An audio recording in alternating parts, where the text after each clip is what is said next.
tech that runs this. Alrighty, so we got final confirmation this morning that Lord of the Rings is no more.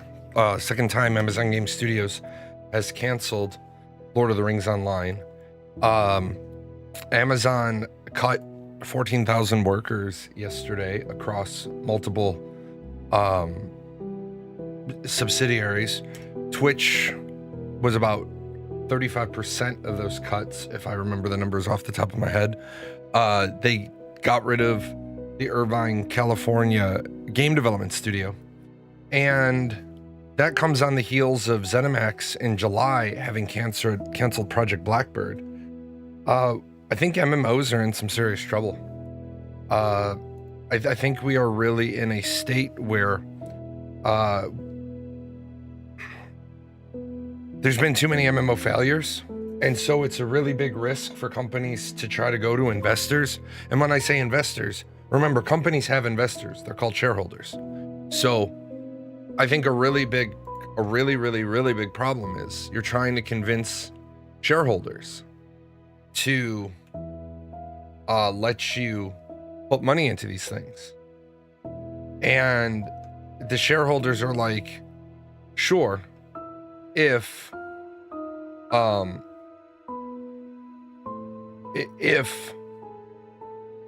there'll be a return on investment. And unfortunately, I don't think many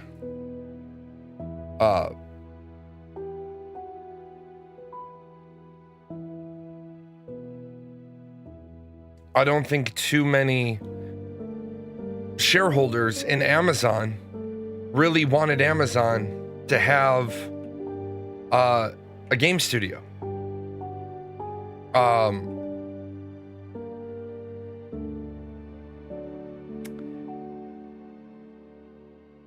And so now, what do we have as the future alternative in gaming? I mean, we know we have Chrono Odyssey coming. We know that. We know that for a fact. But beyond that,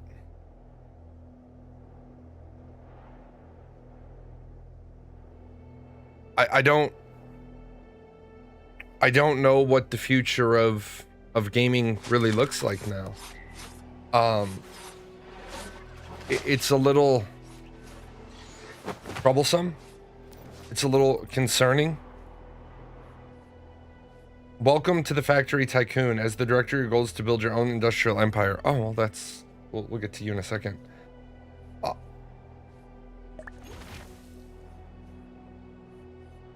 Apparently, no, we'll get to you right now. You won't let me leave.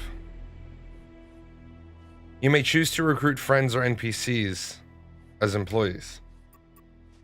Okay, we'll get back to that. But I think we're in some really bad shape. And I think... Although I finished my playthrough of Bloodlines 2, and what I will say is, Bloodlines 2 was an absolute letdown. 20 years plus in the making, and they didn't deliver a spiritual successor. I think Bloodlines 2 is a very good game. I think it's a terrible Bloodlines game. I think...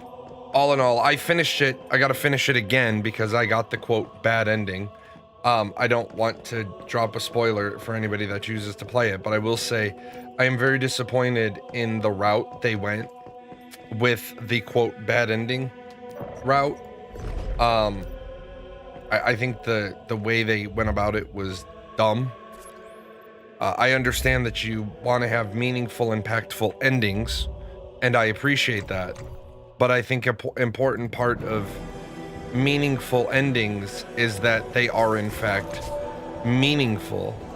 I think Cyberpunk 2077 did the idea of meaningful endings better. Because you had, although you didn't know in advance, once you'd beaten it, you didn't like your ending, you did a Google search, which again, I absolutely hate that games have moved into an idea that you have to do Google searches to have the games be playable. But I think Cyberpunk 2077, the way they laid it out, was meaningful endings. I will have to say, I have to wait to see how Bloodlines 2's alternative endings pan out. But I think gaming, and I'm not saying this to be, oh, Chicken Little, the sky is falling. I really do believe gaming is in some significant trouble. I think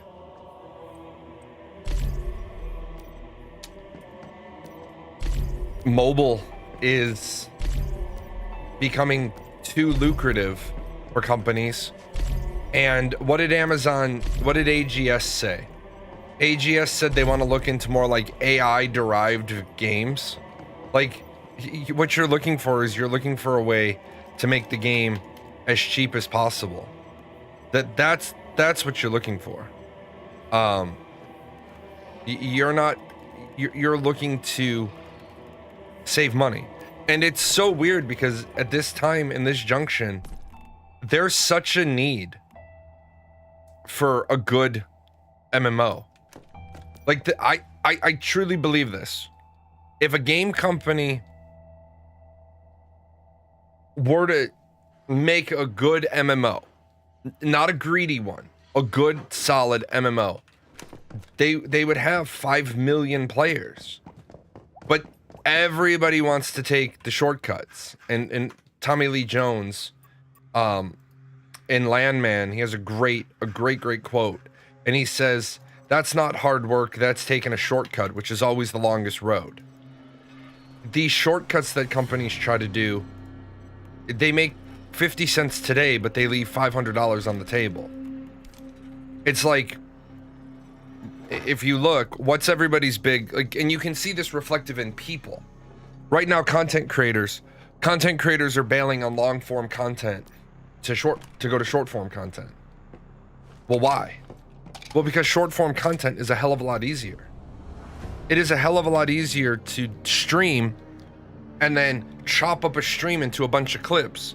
The clips go on YouTube or TikTok, and then those creators are getting paid for 59-second, 2-minute sound bites out of the show that they already did. And don't get me wrong, that's what creators need to do if they want to be a professional creator, because they need to make that money. Clips go on every platform for easy money. Yeah, and to be honest, I don't like doing clips.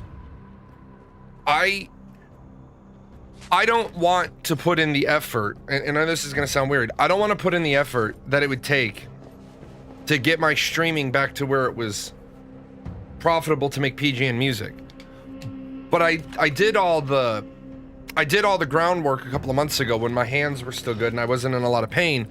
I got all the groundwork done, and then of course I had another episode where my hands, my feet, my neck are all I'm in pain all the time. What I do want to do, I need to get to a point where I'm just a little bit more successful, so that then I can tag somebody, get somebody to make the clips, and then let them bill me. Like, if TikTok sends me a check for $300, then they bill me on an invoice for $300, and I'll pay them. Unfortunately, I don't think I'll ever get to the point where I could make them an employee. But yeah, make the clips. Whatever the clips make, I'll reconcile and pay somebody. The whole point of why I started this years ago was to try to help some people out of the hole they were in. Well, unfortunately, everybody was kind of like waiting with bated breath for me to get out of the hole. And I was like, guys, it doesn't work that way. If you're not one of the people helping me get out of the hole, then when I'm out of the hole, you're not one of the people that I'm going to tag in. And that's that whole people want $20 an hour with a $3 an hour mentality or $3 an hour work ethic. And unfortunately, that's a big part of our problem. That is fundamentally a huge part of the problem we have. But no, you're absolutely right. If you're not doing clips, you're not playing the game right. And some people don't want to play the game. Some people want to do what they do, and I'm never going to tell somebody how they need to run their hustle. I'm never going to tell them how to do it. If they ask, I'll look at their hustle and I'll say, here's a twist, here's a bit of feedback, here's something I would do. But I'm not going to say like, you have to do it this way, because there's not one singular road to success. There's a lot of roads to success.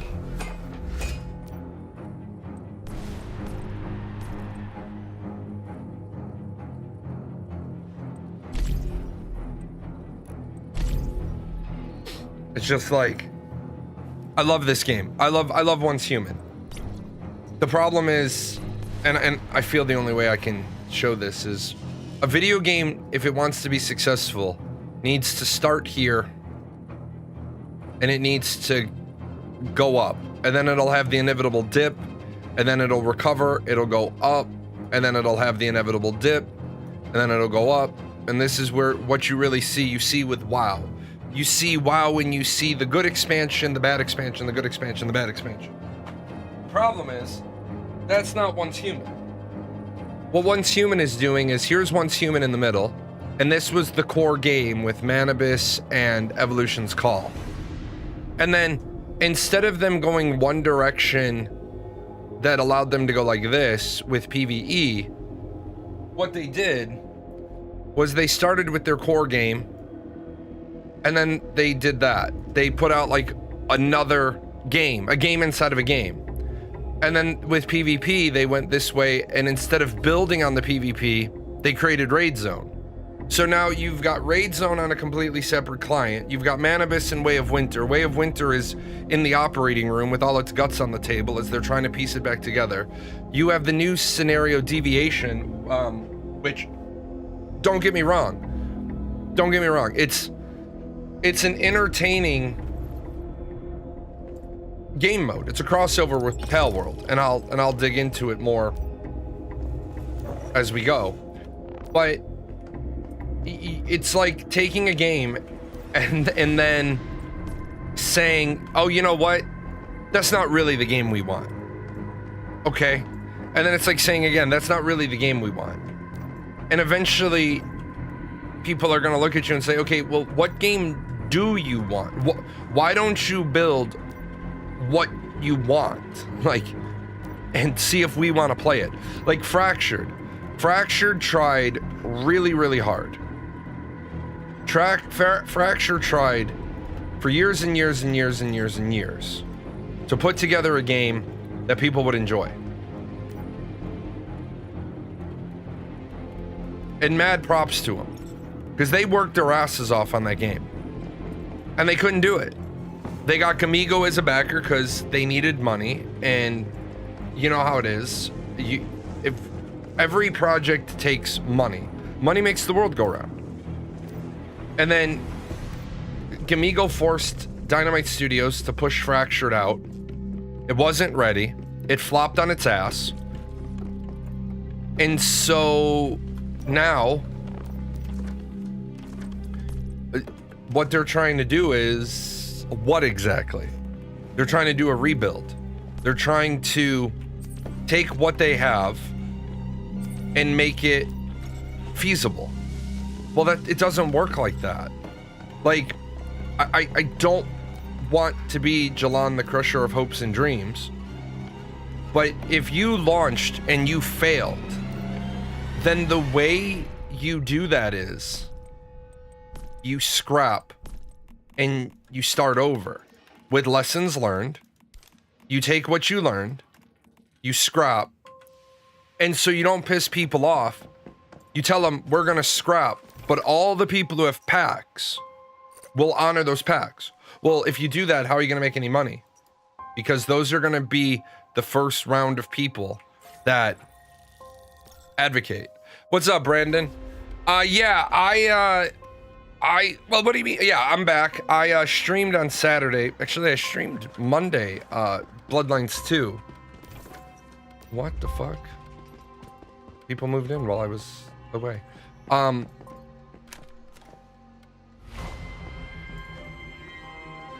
Bloodlines 2, like I said, great game. Bad Bloodlines game.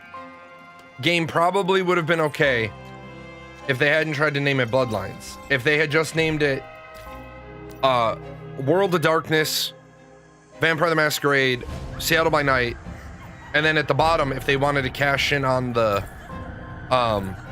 Bloodlines name, they could have called it a Bloodlines Chronicle or Bloodlines something, but don't call it Bloodlines 2, because people didn't like that the game didn't have all the features that Bloodlines 1 had. But no, we're in gaming, we're in some really bad shape. And another thing that we're in really bad shape about, and I don't, you know, I'm gonna say it because it needs to be said. Intrepid Studios with Ashes of Creation is about to fall on its goddamn face, and I feel terrible. I feel horrible, and I'm gonna keep saying it, and they're gonna manifest it into some alternative reality like Jay's responsible for our failure. I'm not responsible for your failure. I'm telling you outright, your product is not in a state that you should be advertising it. Your product is in a state where a grassroots marketing campaign is exactly what you should keep doing. Steven keeps saying the wrong fucking things, and if you advertise to a larger audience, then what's going to happen is people are going to hold you accountable for what you're saying. You feel it necessary to expand the player base to get more feedback. I'm sorry, bullshit. Because you're not even leveraging the player base you have to get feedback. You could, if you were really interested, you have 130,000 testers, and if I'm being generous, you have 130,000 people that could be testers, and you have about 5,000 people testing. You should be going to the other 125,000 and asking them the simple question of, why did you abandon testing? Get their feedback. You literally have the largest mountain of feedback. What's Ashes of Creation about? Ashes of Creation is... How the hell do you not know what Ashes of Creation is about? Holy, I would say I'd send you to Ashes 101, but I tore Ashes 101 down. Ashes of Creation is an open world MMORPG. That's high fantasy, no technology. That's been in development for about 9 years by an independent studio called Intrepid Studios. Unfortunately, I covered the game consistently for 5 years, and the creative director decided to start making changes, fairly large organic changes to the game, which is fine. I'm never against changes, but I am against changes when it impacts when it impacts things you've sold for real money, and then you don't offer refunds. That's what bothers me. You hate to say it, but I've got a point. I saw what Rail said. How can you know what Ashes of Creation is about when it changes every month? And it's fine, right? I've worked on many a project that didn't have a soul, that didn't have an identity. I've worked on many projects that didn't know what it was about. Because these are brainstorming sessions. These are JDIs. These are just do it's. These are RIEs. These are rapid improvement events. Like World of Warcraft. It's not exactly like World of Warcraft. If Ashes of Creation is most aptly defined as the spiritual successor offspring of Lineage 2 and Arcage. If we want to put like an actual what game fits best, it's Lineage 2 and Arcage combined. But with that said,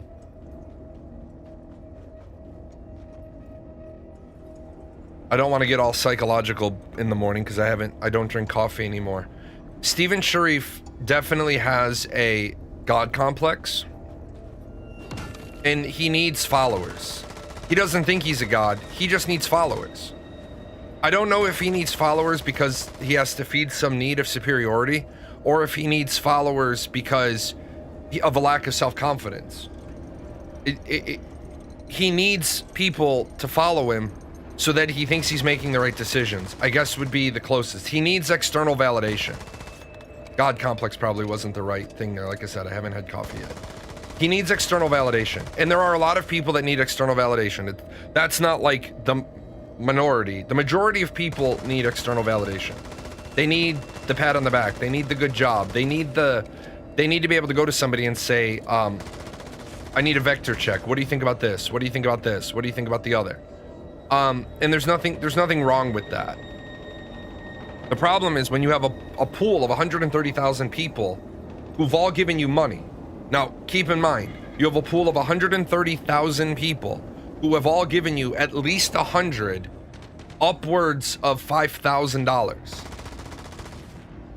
You don't listen to the people that agree with you. And I know this is so hard for people to resonate. If I walk into a room and there's 10 people and I pitch my idea and 3 of them agree with me blindly without ever asking me a single question, I'm gonna look at those 3 people and I say, I am so happy that you are excited about the futures of this prospect. That's it. That's all I need from you today. No, the other 7 of you, I want you to stay. Why did I stop? Brandon, I have small cluster neuropathy, and it's not treatable, it's manageable. And unfortunately, caffeine is an aggravator. So I'm going to be completely honest with everybody. I don't know how the fuck I'm gonna survive the next 2 months. We're going into the bad part of the year for me. Most people know that the day after Halloween until the first of the year is just the celebration and anniversary of one death after another for me. And I generally don't even want to get out of bed. And generally to get me out of bed, the people in my life like bring a coffee, but they won't bring it to me in bed. They're like, hey, there's a coffee on your desk. So I get up, I go to my desk, I drink my coffee, and then after sitting here at the desk for a while, I'm like, okay, I need to shower, I need to change, I need to get going. How the fuck I'm gonna survive this year without coffee? I have no damn idea. Yeah, it is rough. So I'm done with my caffeine withdrawals. So that's good. I'm done with that. I'm completely off caffeine. I'm surviving. And I'm on no painkillers. Unfortunately, and I know this sucks, one of the things that they could give me to help me with my pain is the very last resort.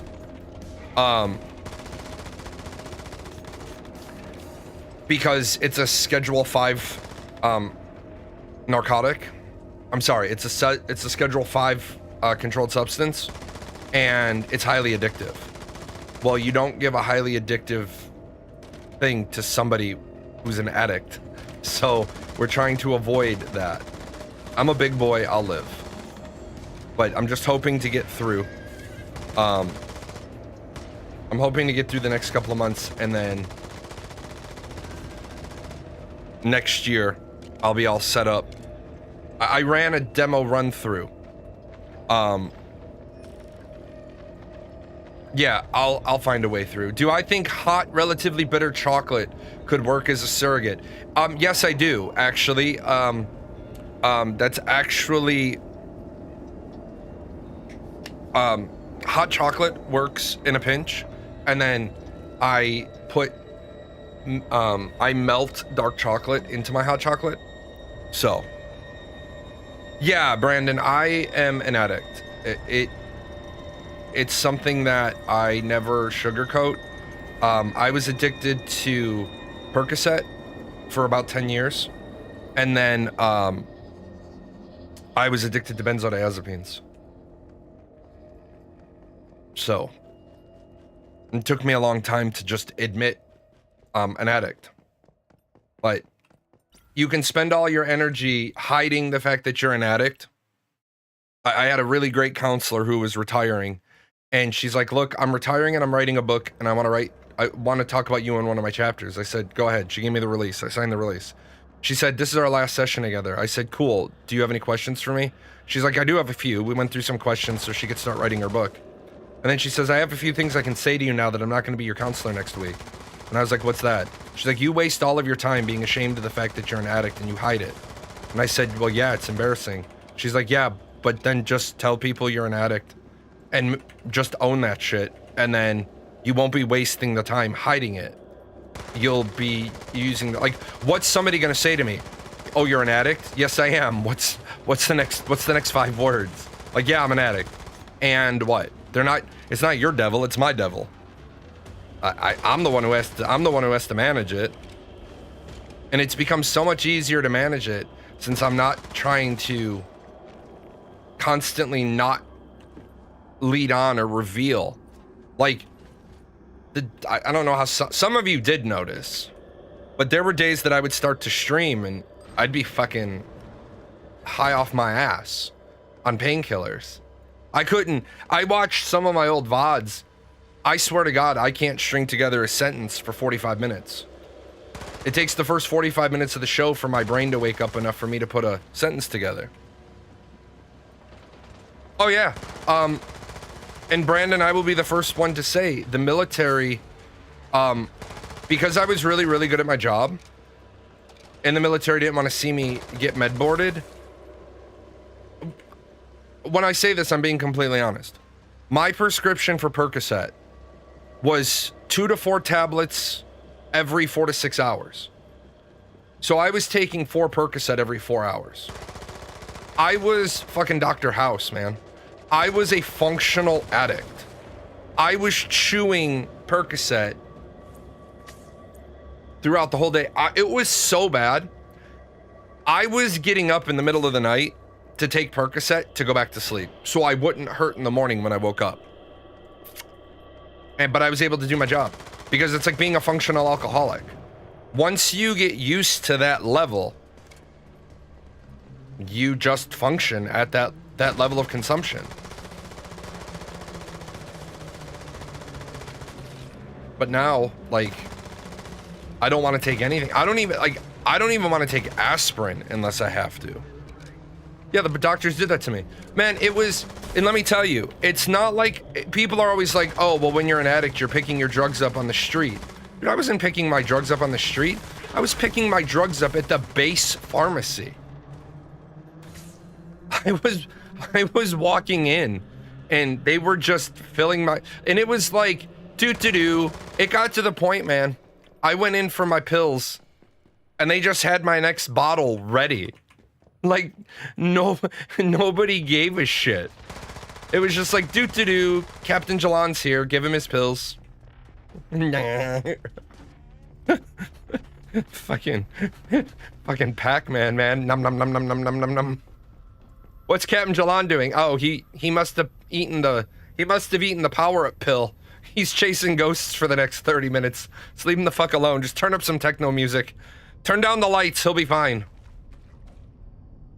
But no, we're at the point where, honest to God, and I'm not trying to, I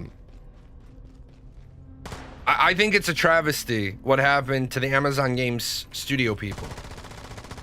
They worked their asses off trying to make New World playable, usable, and now Amazon's just like, nope, we're diversifying ourselves of our game division. Well, okay, well, first of all, you're diversifying yourself of your games division because you dumb chuckle fucks hired John Schmedley and gave him a studio. You let John Schmedley work on an undisclosed project for X amount of time, and then John Schmedley is completely inept at his job. Name me a good John Schmedley game. I'll wait, because you won't be able to. Every game that he touches, John Schmedley is the man with the reverse Midas touch. Every game he touches that's gold, he turns to liquid shit. Did I feel different, or did I get so used to it that I feel normal? I felt complete. At the time I felt it was just Tuesday. It was just Tuesday. I can definitely understand your addiction. I can't take any powdery pill without craving cocaine due to past addiction. You've been clean for 15 years? Oh, yeah. Amazon makes so much money they can honestly have the best game studio if they poured. Well, the thing is they did. They put $500 million into Amazon Game Studios.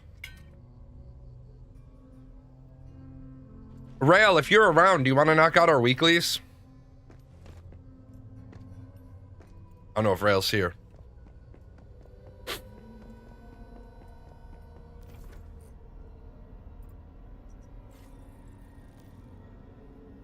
What the fuck are those?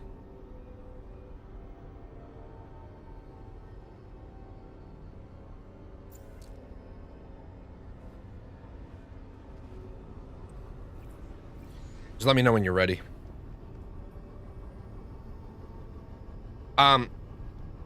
What I would like to see is I would like to see Amazon back Mike Morhame's studio. I would like to see Amazon be the money man. I would like Amazon to find a studio that's working on something, give them money, and then stay the fuck out of it. And not Intrepid Studios, because Intrepid Studios is...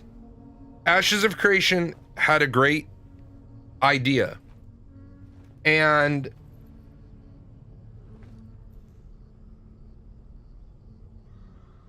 Did you ever see... If you ever saw the movie Swordfish, Swordfish has a great scene at the beginning of it, where a guy is put under intense stress to solve a problem. I don't want to know about how good you are on your best day. I want to know how good you are on your worst day. Like, Intrepid Studios is still hiring build engineers. Every other programmer I talk to, every other game developer that's in my community is like, why are they just now hiring their senior build engineer? I'm underselling that movie scene. I am, but I want people to go watch Swordfish. Do you think sometimes we're too hard on designers and developers when a lot of it comes from the publishers? Sometimes. Sometimes I think so. People have to realize, when I say developers, and I'm not specifying, I'm talking the royal we. Yeah, I'm still good. I'm talking the royal we of developer. I'm talking developers as in everybody from the coder to the idea guy to the guy on paper. I'm talking everybody. Jail, you're absolutely right. Sometimes decisions are the fault of the distributor or the publisher, not the developer.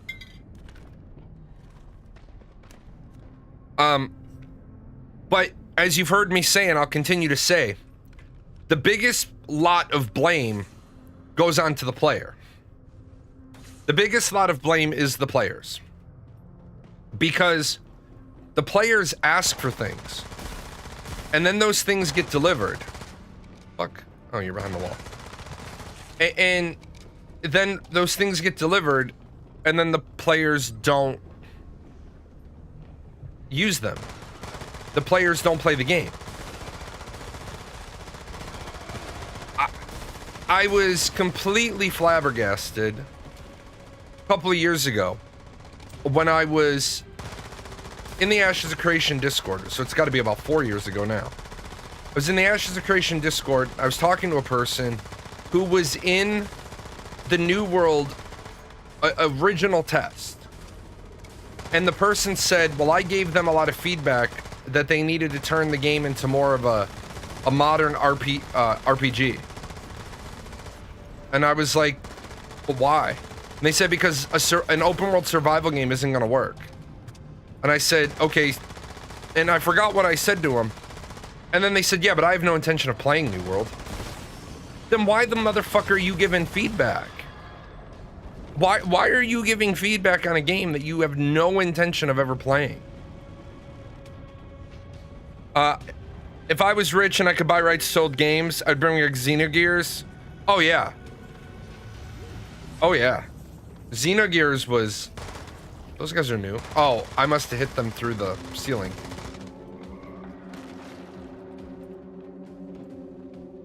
Xenogears was... in fact, I still have Xenogears in the bottom of the closet.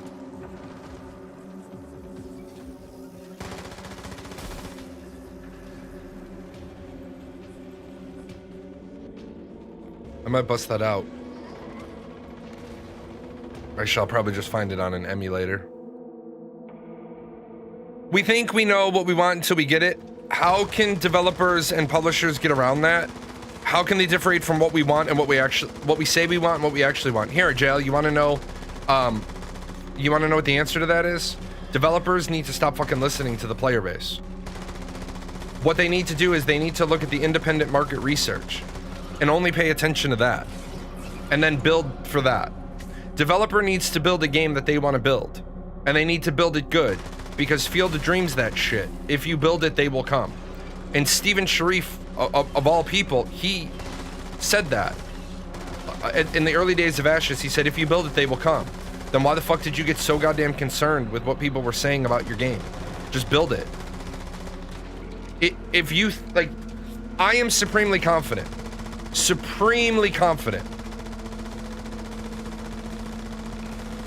If you built Palladium Books Rifts as an MMO, 5 million players. Easy. 5 million easy. But you have to build it well. You have to build it good. You can't build it like a pile of fucking money grubbing, grab fucking accounting people in the design meetings bullshit. You're building a box price monthly sub. And the reason why it's so important to say this, you're building a box price monthly sub game. Why? Because then all of your other game design decisions from that moment on aren't how do we create inconveniences so that we can sell the problem. Because we don't give a shit about selling the problem if we're only selling the monthly sub. We're not going to have a cash shop for inventory slots. That means the artisan team doesn't have to worry about figuring out how to make things annoying so that you can sell more backpack slots.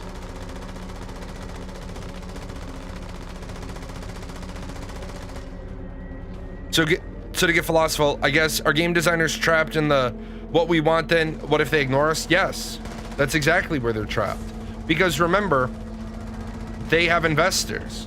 And those investors don't want to find out that they put money into something that doesn't turn a profit. See, and I mean this with all sincerity. Risk versus reward.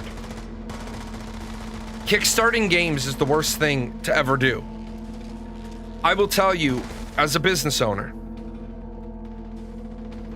there's a reason why Bernie Sanders, and I don't want to get too political on a non-political day, but there's a reason why Bernie Sanders isn't really taken seriously among business owners when he suggests all these radical ideas to change American business. And the reason why he's not treated seriously is because people have a phrase, old man Sanders never sweat a payroll. And what they mean by that is Bernie Sanders has never owned his own business. So he's never had to worry about how do I make payroll this week? Let me tell you, when you can't make payroll, not being able to make payroll radically changes your perspective on the decisions you're making. Because if you can't make payroll, remember, as the boss, if you're running your business properly, as the boss, you eat last. As the boss, you're doing an owner's draw, which means you can't draw until payroll is paid. So if you don't have enough money for payroll, that means there's no money left for you if you're running your business appropriately. It's the same thing with developers. Oh, well, we got crowdfunded $3 million, so it allows us to get started. And no, it allows you to get started and make, yeah, it's scary when you can't pay your people. But you give, and I'm gonna pick on Intrepid Studios because I know their numbers. Steven said, oh, I have all the money I have $35 million to fund the core viable product. Then why the fuck did you do a Kickstarter? Why didn't you just build your core viable product and let people see that core viable product? Why didn't you just do it that way? Instead, you off-shifted risk to crowdfunders. But then you got into the biggest sin and you started listening to crowdfunders. Don't listen to crowdfunders. Build the fucking game. That's why we as gamers need to stop crowdfunding MMOs. If they don't have a plan to come up with the first $3 or $4 million for the project, then they don't have a plan. So think about that. They don't have a plan good enough to get themselves to a demo product. I would be hesitant to say any game really. I think you are right when it comes to any game really. I think small scale games are okay, but the clue is you have to have a demo. You have to have the demo product so that people can see you at least have some idea. You have some parts of it done.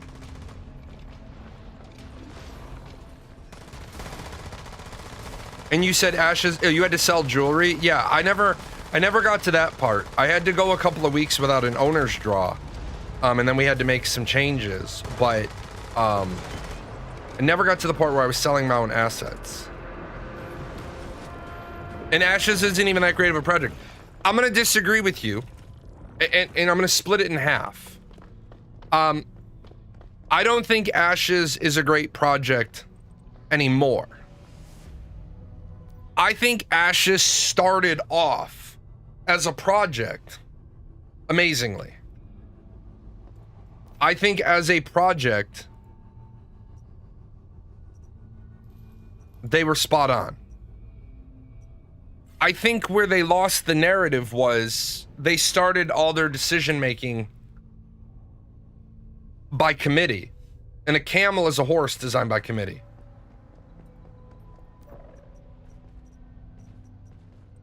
You don't want to seek feedback on a lot of things. You want to build what you're going to build. Like one of the things that used to irritate me was I would, in my community can say, yeah, Jay brought that shit up years ago. Well, just wait and see. Look, man, I don't need to wait and see to know on paper your plan is crap. You can't execute your way out of a bad plan. There is no over executing a bad plan. You can certainly under execute a good plan without a doubt, but you can't over execute a bad plan. If it's a bad plan, it's a bad plan. Too many studios put their eggs in one basket? They might be good for one game, but they don't have any real idea for that after that first game. Well, I don't think most studios should be building more than one game. I think if you're a company and you want to have multiple games, then what you do is you build multiple studios.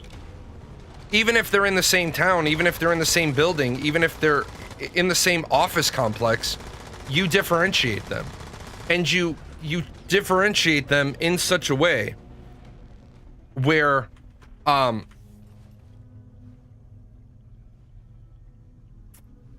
you don't,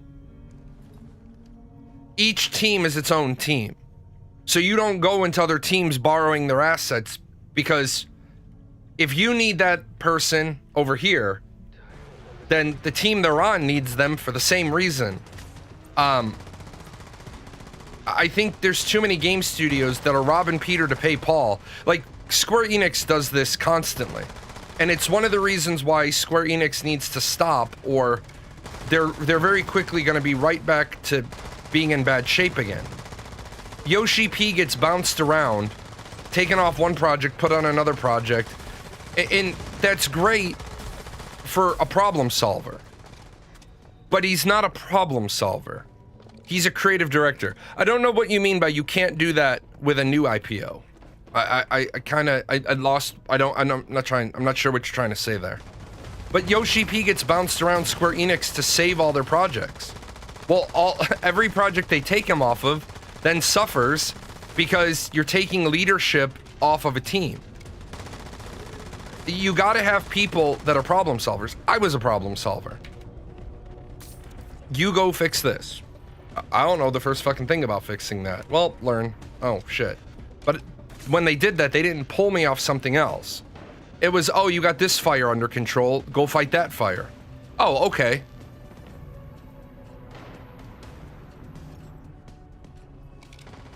What's up, Supra? Oh, thanks for coming all the way to the door for us.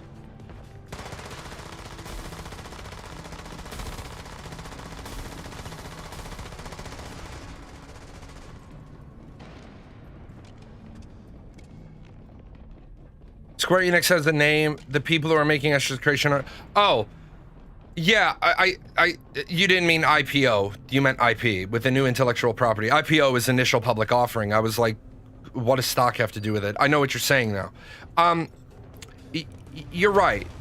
The difference is, Intrepid Studios could have funded their core viable product, because the creative director... Well, they probably couldn't have funded the whole core viable product. But, he had enough money of his own personal wealth to build a starter project. Then they could have gone to Kickstarter. And I know what some people are going to say. Their initial response is going to be, well, Intrepid Studios did the Kickstarter so they could get known as a studio so they could recruit talent. And my rebuttal to that is, how much of that initial talent did they recruit, did they actually retain? I understand why they said what they said, but I don't think it played out the way they thought it was going to. Yeah, it's really hard to get good quality known people to come work for a bullshit startup company. Because those people don't want to leave an established job to go work somewhere and maybe or maybe not have a long-term income. And now they've got this turd on their resume they don't want. And I get that. I 100% get it. But how many of those initial people that you recruited do you still have? And yeah, Intrepid has some big names. I think it was the ESO story writer, Win something other. I don't know, I don't track the staff like I used to anymore. But that's great. But why did you make such a big deal about recruiting this guy who's a great story writer, and then you don't have any fucking quests in your game? And the quests you do have all suck ass. Like, and I see, and I walked away from the community. People still send me stuff, but people are like, oh, it's placeholder, it's placeholder, it's placeholder. When you're in a public testing alpha, nothing is placeholder. What it is it's you think it's good enough to let people see it today, and you're hoping, what you're hoping for is that it holds up and does the job. But this idea that people will continue to defend shitty under the guise of it's placeholder, it's placeholder, it's placeholder, it's placeholder. Okay. Well, then you do realize if it's placeholder, they're gonna have to double back and rework it all, right? Because that's what the motherfuck placeholder means. So if you're saying the whole game is placeholder, then you literally have nothing. It means you literally have nothing done. And that's a problem. Yeah, I'm talking about Ashes. I saw the other comment. Another failed Lord of the Rings title. Yep, another canceled Lord of the Rings title. Yeah, after a couple of years of defending a game in alpha, you start drinking the Kool-Aid. And what that is, it's the sunk cost fallacy. Yeah, if everything is placeholder, what the fuck are you testing? Exactly. If every fucking system is placeholder, what exactly are you testing then? You're testing your ability to build placeholder systems? Yeah, and yes, it'll all need to be retested again.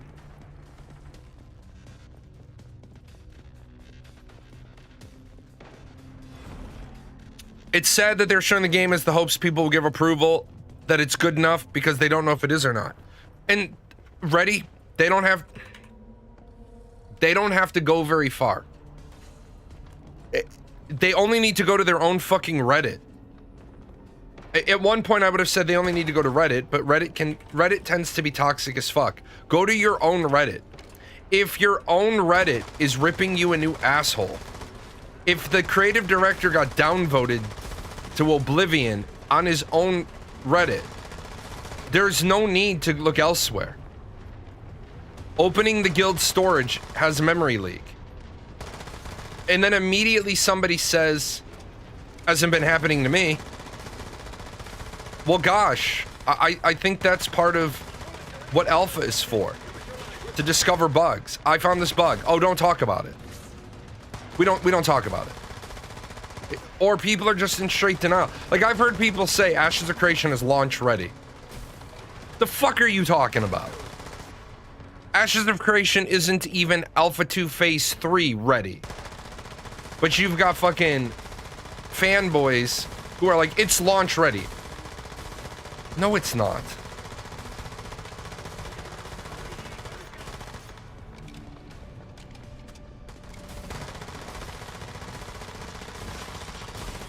They are a hard-headed child that you're trying to teach a lesson to, but refuse to stop and listen long enough to learn to be better. Yeah, you're right. Which is why I stopped. Yeah, they're online dope dealers. Somebody on another chat said they're online dope dealers. That's exactly what they are. They're online dope dealers. I only did 74.8% there.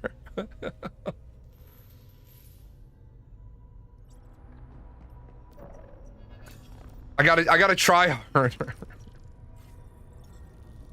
Unfortunately, I'm using the new Geneva suggestions.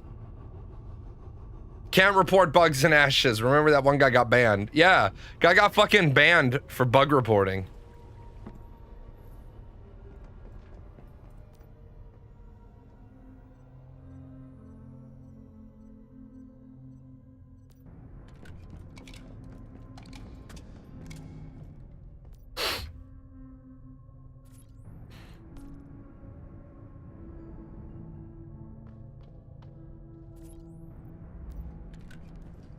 But I feel terrible. I feel terrible when games die.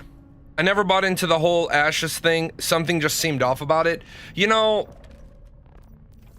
in this 3-pack video series I did, I looked at it inside and out.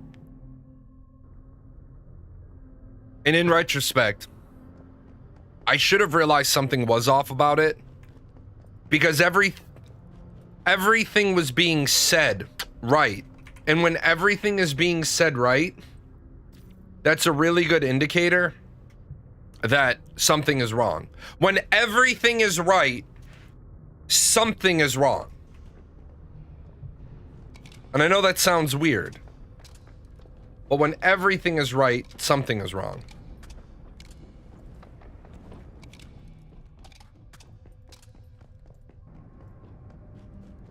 And I feel bad because on paper, it looked like a really good game.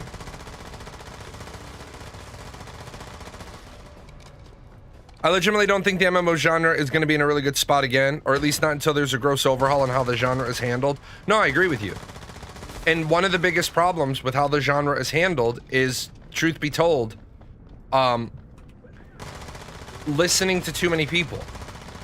You don't need to listen. Like, for example, bean counters will look at a number. No, the guy literally got banned for bug reporting.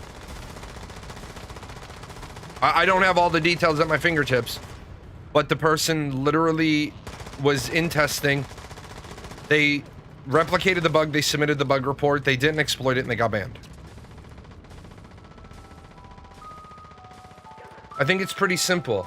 If you detect a person has been exploiting in a test, you just cross-reference against the bug report database. This person did this. They have a bug report in for it. Okay. Because what the fuck, like, what the fuck are you worried about people exploiting in an alpha for if you're gonna fucking wipe it anyway? If you find data that indicates an exploit and there's no bug report for it, then you know you have a fucking problem anyway. Like, Intrepid Studios is treating their alpha like it's a live product, and this is just my opinion. This is an opinion. As a member of the free media, I'm entitled to op-ed. I think Intrepid has money problems. I think they're doing this advertising push next month or in 2 days from now because they're broke. I don't think I think Steven's old Mother Hubbard, and he's gone to the cupboard and he's found it bare. He has no more money to put into the project. They're not at a far enough point where they can launch. And I think they've sold off too much of the company because originally they said they had no investors. And then I've discovered 9.7% of the company is held by Jason Karmanis through the Yaya Legacy Trust.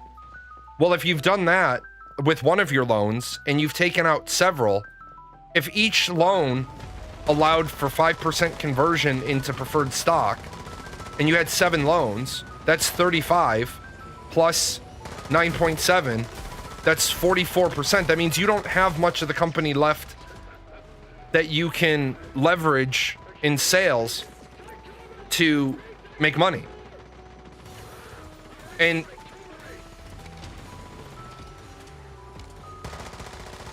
people will say, oh, well, it's okay, because it's not okay.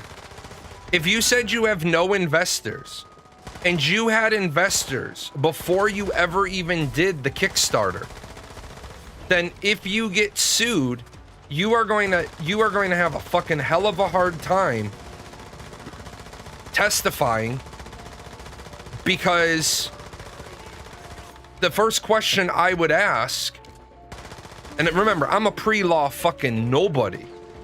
The first question I would ask in a lawsuit against Intrepid Studios, if Steven took the stand, I would say, have you ever defrauded anybody? And when he says no, boom. Yeah, the Nodes 3 incident. But look, man, if you have investors, then just say you have investors. Who the shit is gonna care that a business has investors? Nobody asked you if you had investors. You took it upon yourself to make this big deal. We don't have investors. So I just feel bad because you're gonna see Ashes of Creation flop. Oops, yep, I bumped him. It was my fault.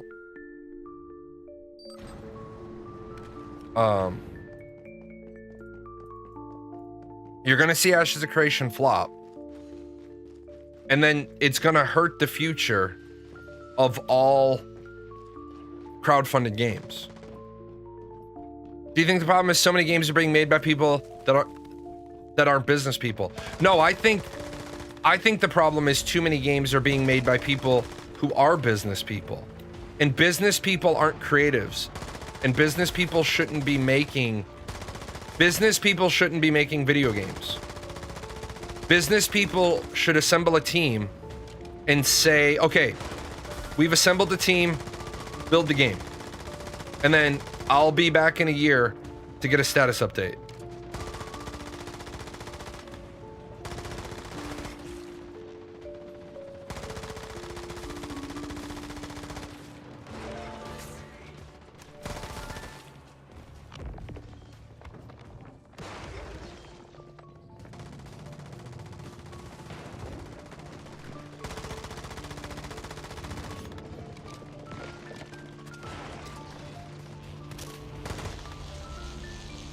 I can't believe how hard it is to just get something decent in the MMO space. Not groundbreaking, but genuinely respectable. Oh, I agree with you.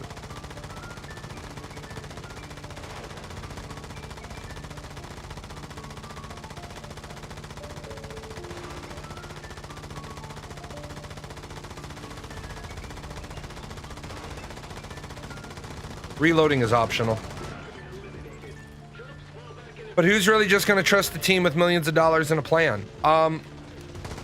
That's a great question too. Yeah. If you want to make an MMO, that's the only way to make an MMO. You got to just trust people with the $1 million and the plan.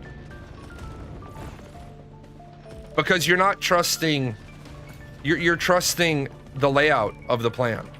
But and the other thing is, gamers have to recognize they have unrealistic expectations. But then game companies don't manage expectations.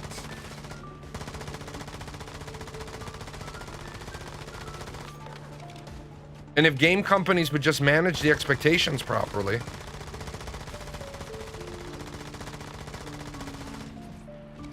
we wouldn't have... Why am I killing all the fucking trash after the dungeon?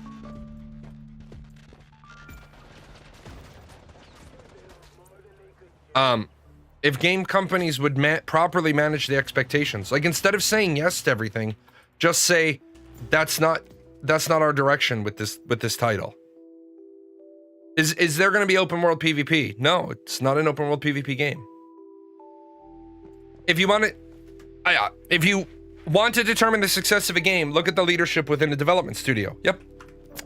If you want to know if a game is going to be successful, look at the people making the game.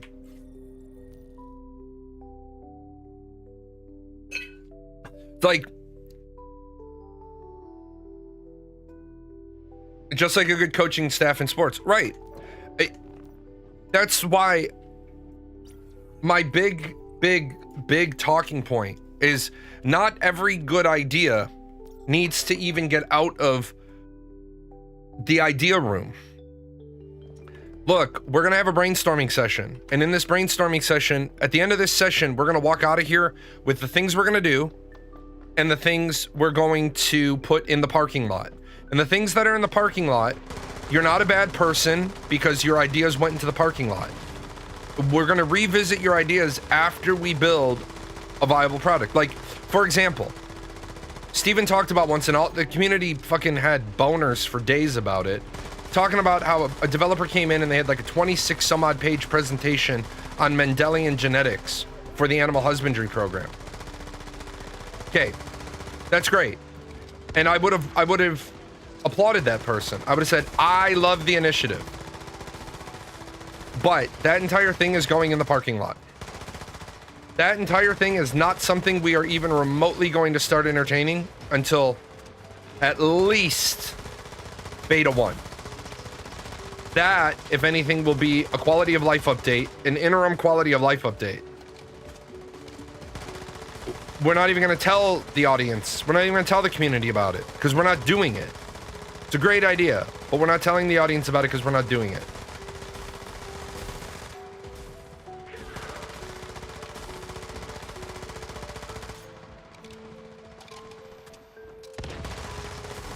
Right, but see, Shroud of the Avatar. Shroud of the Avatar isn't a bad game. It's not a mainstream game.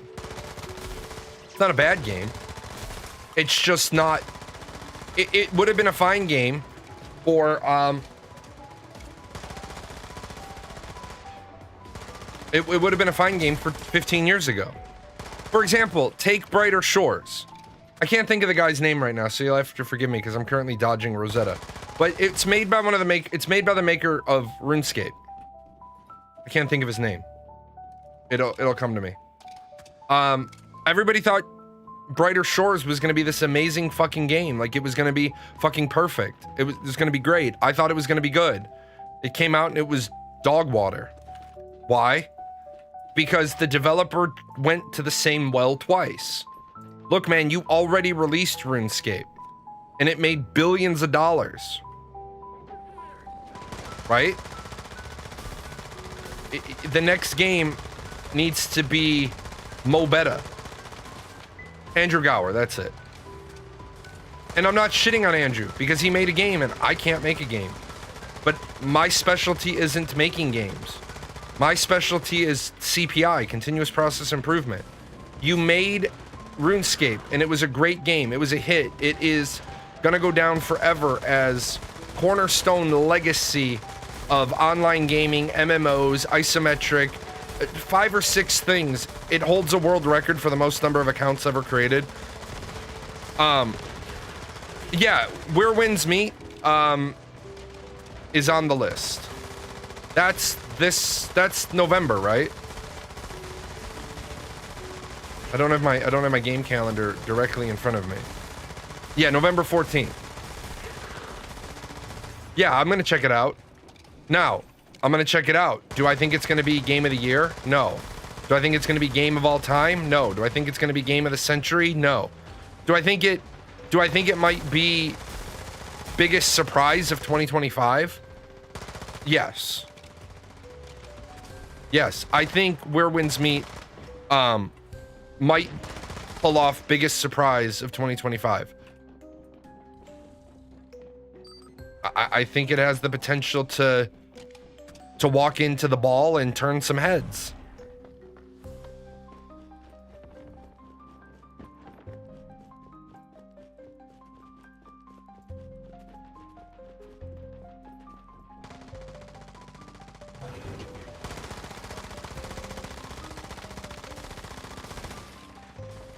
But no, JL, something you said, I think the MMORPG genre is in some serious trouble because it's been failure after failure after failure after failure. But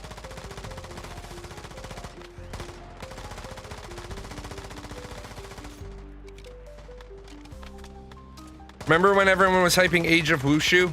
I do not.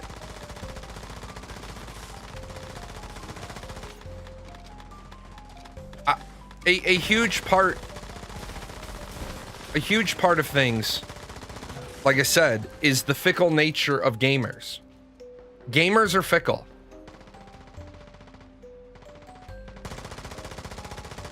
Gamers don't want to commit anymore.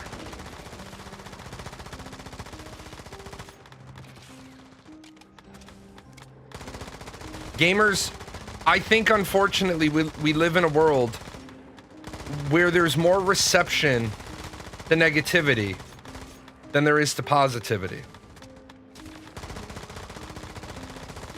And so because there's more reception to negativity than there is positivity, it's really easy for everybody to gangbang on a game that's not hitting all the markers.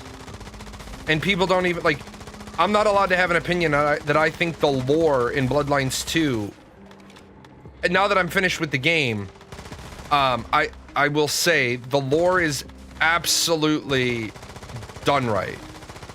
The behavior, like, there's some places that the behavior is done right. There's some places the behavior is done wrong, but for the most part, I think Bloodlines 2 did the lore aspect very, very well.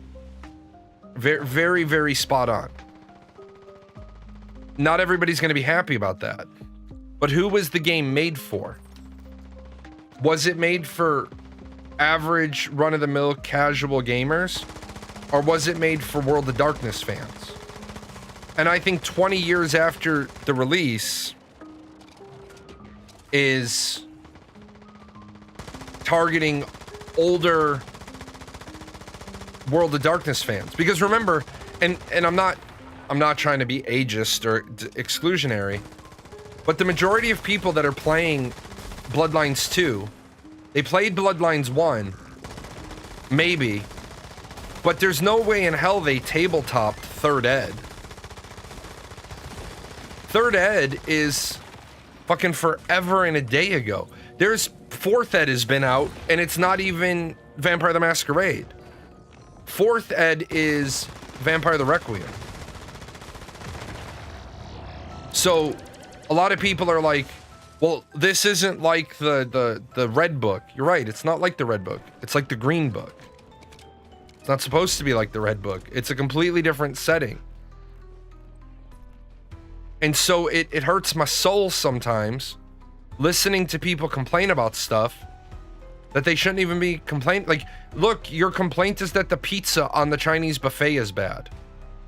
Congratulations. I don't go to the Chinese buffet for pizza. Like, just to tie it to the real world.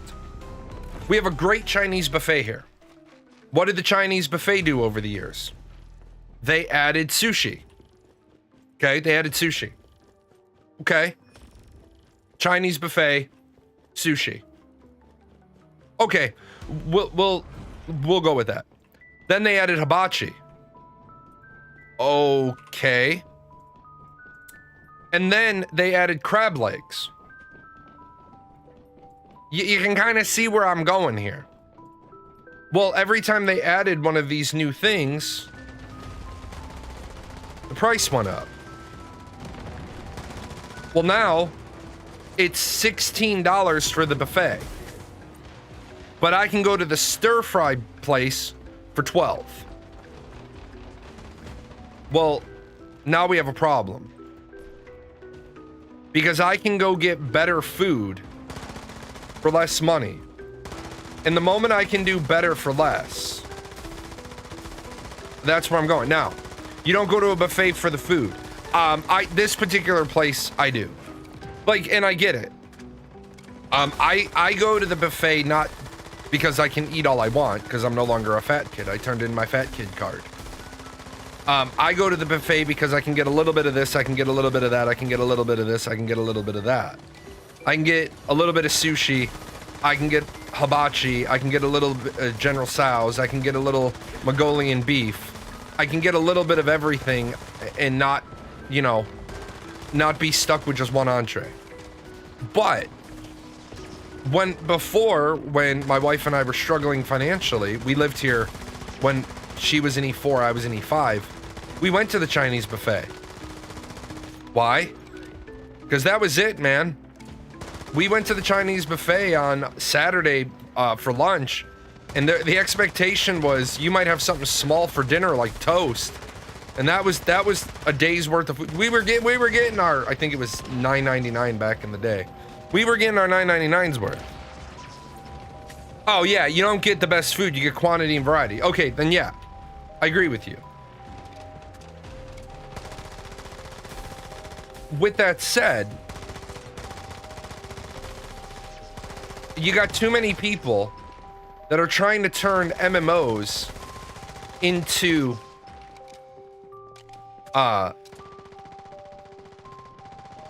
MMOs, and you have too many people now, MMO players, that are desperate. You got them going to non-MMO games trying to get them to add in MMO type systems. Like, I don't know if you played War Tales. I love War Tales. War Tales is great. Except I've had people literally tell me the mini game for crafting in War Tales is the crafting they would want in MMOs. And I said, why in the fuck would you want that mini game for crafting in MMOs?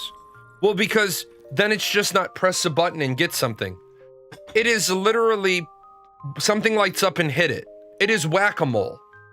Are we at the point where we're so desperate for a mini game inside of a game that we're not going to play the game unless it has fucking whack-a-mole? Get the fuck out. That's the managing expectations. You got to say to that person, you know what? That's a great. Shut the fuck up.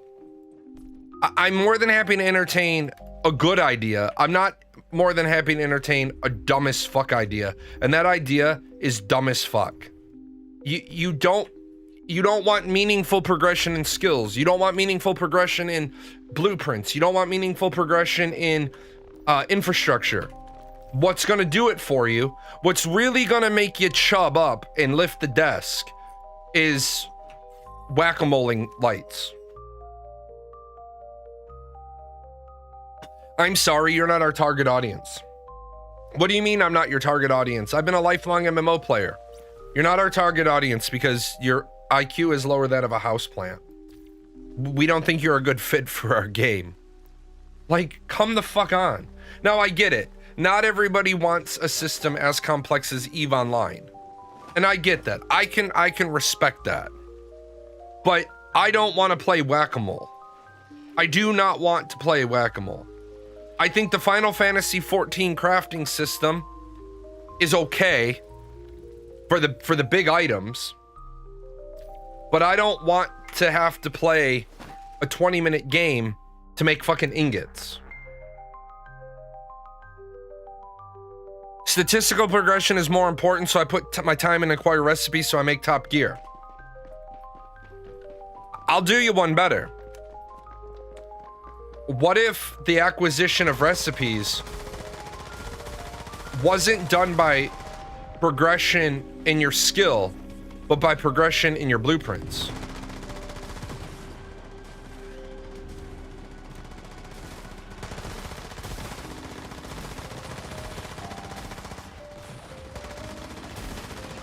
So, like, you know how as a crafter, as you level up, you make either steel plate or cobalt plate or mithril plate or whatever flavor plate. Well, what if your entire factory had to revolve around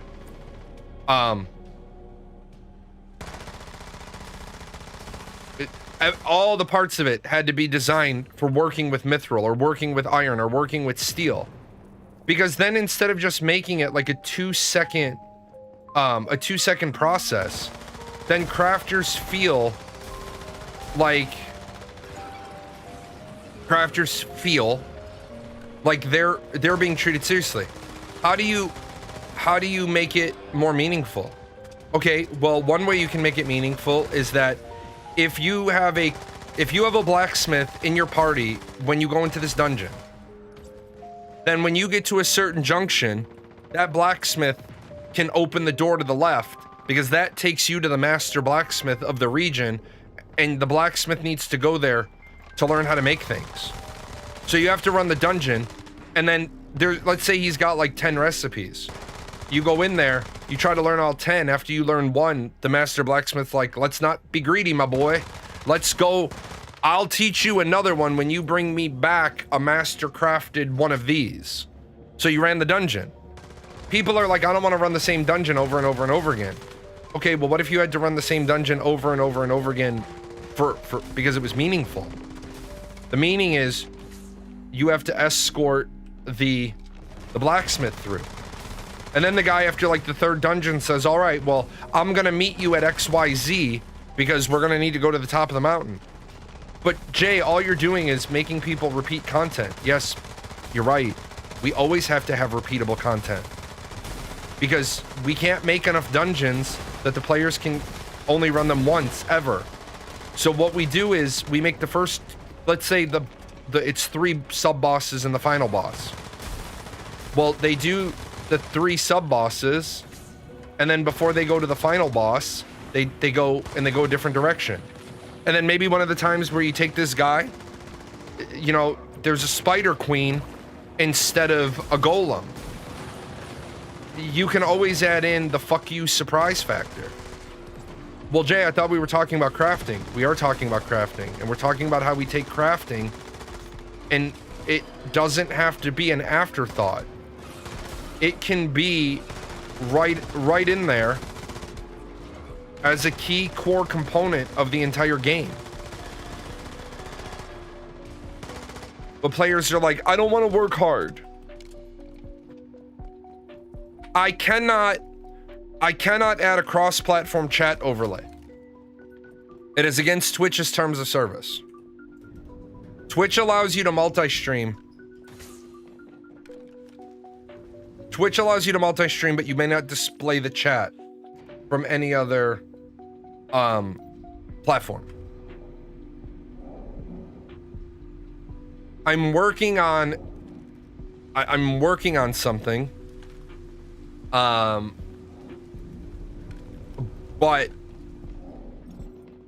I need to get approval, and I don't think Twitch will give it. I just wish Twitch would realize you're creating a drive for people to leave your fucking platform, and it's dumb, and you need to stop it.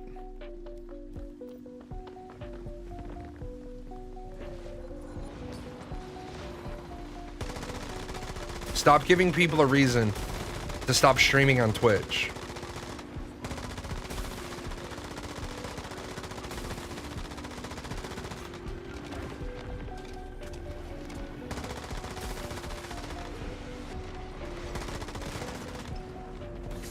It's like people want to multi-stream because they want to make more money, because they want to get more exposure, and they can't get that if you're cock blocking them at every possible alternative.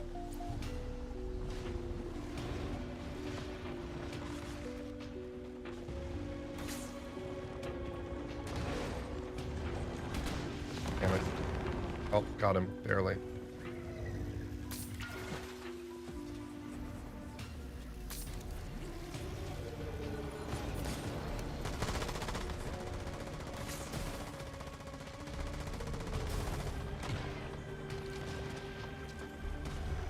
You can tip people's actual videos and not only their streams. Yeah. And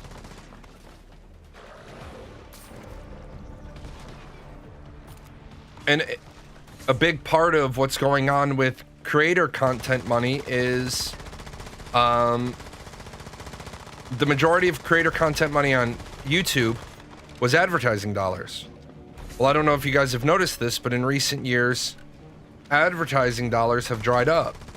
Because you only put money into something to get a return on investment. Consumers aren't buying from adverts anymore. They're buying from influencers. What influencers are recommending is what people are buying. We also have, and I love competition, but we have way too much competition for some products. And like, do we really need 19 different companies to make fucking omelet makers? Do we really need that?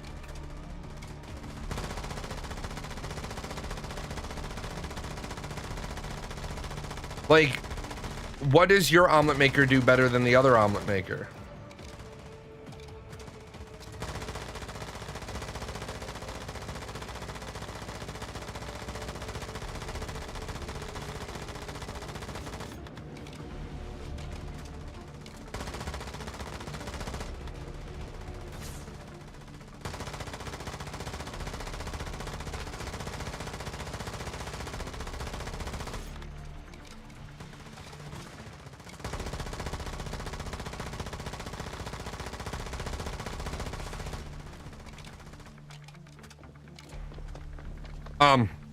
Supra, with my hands, I can't flip my omelets anymore. I can make them in a pan, but my fine motor skills are kind of going right out the fucking window. So, I bought an omelet maker because it's one less thing that I have to fucking stress. No, it doesn't flip it for you. It cooks it evenly on both the top and the bottom. So, yeah, it's electric. You plug it in. I do have, I used to, I might be in storage. I used to have an omelet maker that you flip. It had a metal thing, you put it and then you flipped it. But I think fragmentation is a big issue, especially in multiplayer games. If there's too little choice, the options have to feel great or feel too limited. If you have too much choice, every little pain point makes you jump ship. Well, you're right. You are 100% absolutely correct. Too many developers are using pain points for the wrong reasons.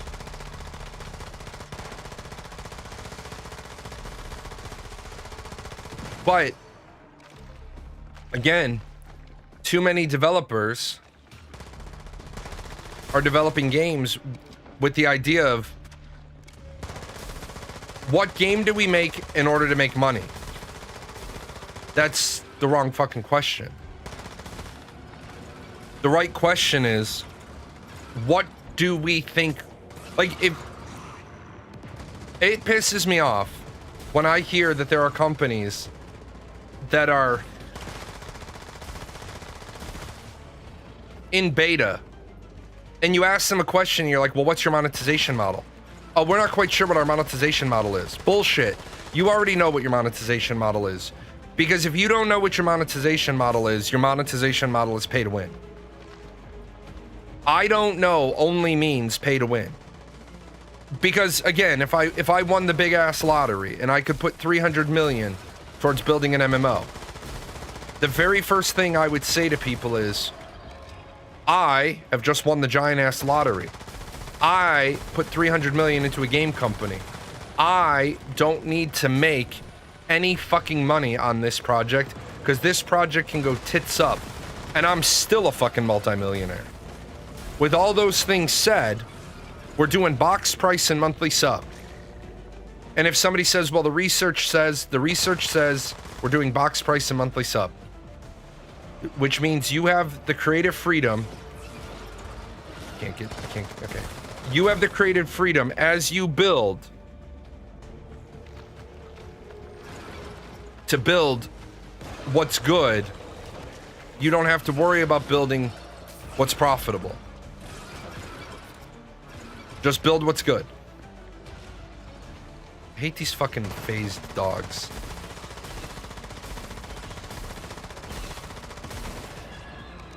Just build what's good. Because then, like I said, well, how are we going to handle inventory? I don't give a shit how you handle inventory. But I know you're not handling it with selling fucking bag space.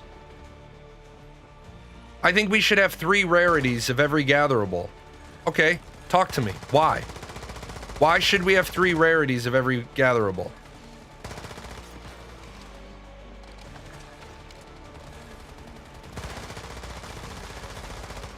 Gotta have the front end profit from the box pre-order, so subscription is investing in future development. Yep.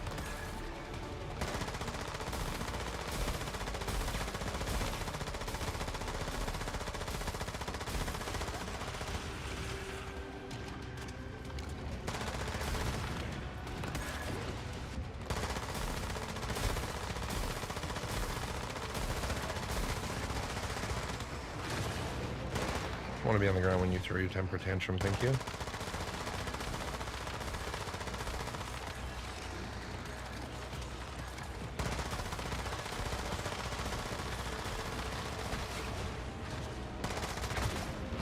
Oh.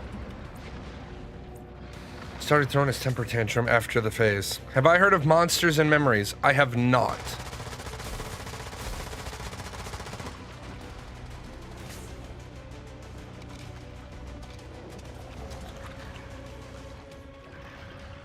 Oh, that's right. They completely changed the back phase of this. It was too hard. This was too hard. And we were clearing it from the day it fucking launched. It's too hard. Nerf it.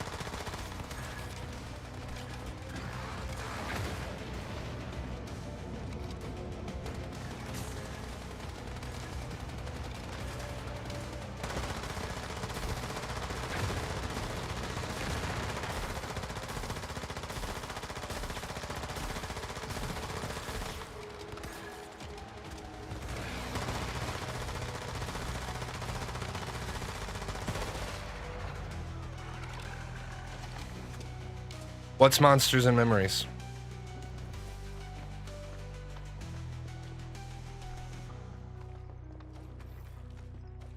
It's a new MMO. A few of the EverQuest people that looks like it's trying to be a proper EverQuest 2. Looks interesting, but I'm not sold on it yet.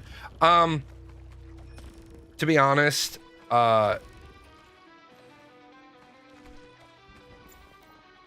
not sure if I would even find that intriguing.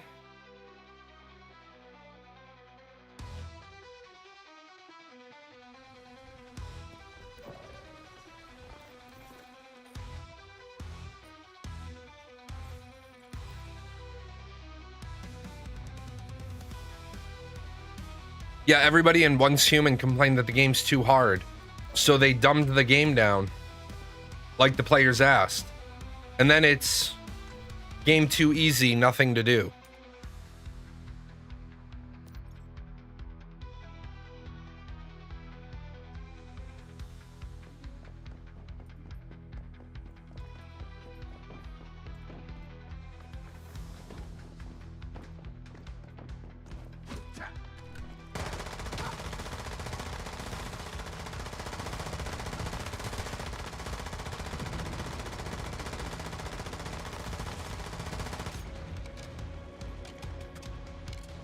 Unfortunately, yeah, I don't see. Is there any other than Chrono Odyssey? Then Chrono Odyssey and Arcade Chronicles. Is there anything actually in development? Where Winds Meet is coming. I don't think we have any games coming.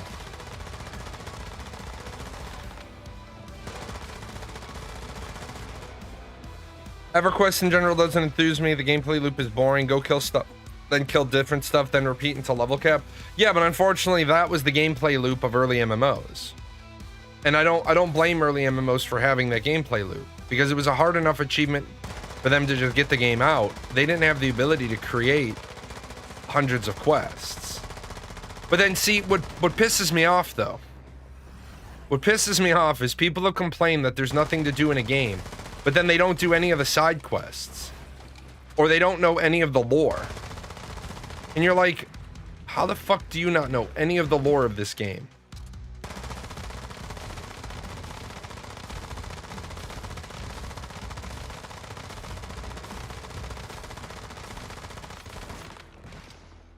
Like the people who played ArcAge and couldn't tell you the first thing about the story.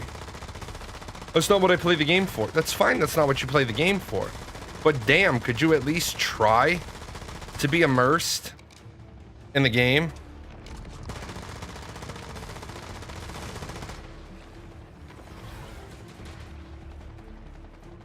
There's a lot of surface level gamers that don't care about the lore of the story. Right, they don't care about the lore of the story, and yet what are they? They're the loudest fucking complainers when it comes to why there's no new content, why there's nothing to do. Well, there's plenty to do. It's just there's shit that they didn't put in for you. Like, I'll liken it to this. People go to Disney World, and I have this conversation all the time with people. If you like thrill rides, Disney is not the place for you. Could not read the story in ArcAge, had potatoes to plant. That's right. People are like, I go to Disney, but I'm upset there's no thrill rides. Why the fuck are you going to Disney for thrill rides? You're at the wrong fucking park. The park you want is 30 minutes away. You want Universal.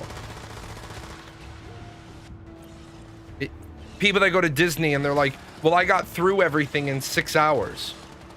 And then you're like, well, did you go to the Philharmonic Orchestra? No. Did you go to the Hall of Presidents? No.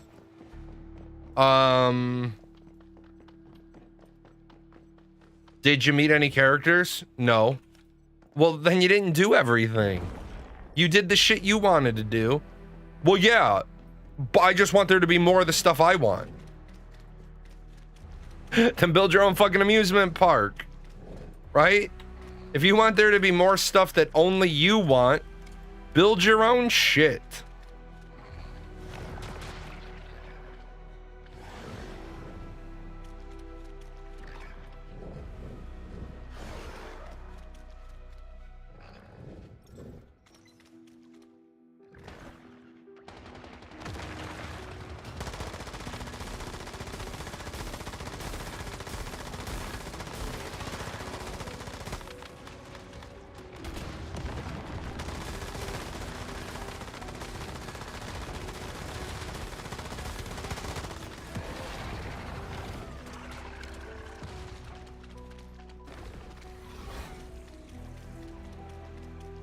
Life is so much easier because you run that frost that pulls in those stupid lampshade women. Why do you think it's so hard for people to... Why is it you think it is people try so hard to force things to change instead of accepting it's not for them? That's a great question. It's because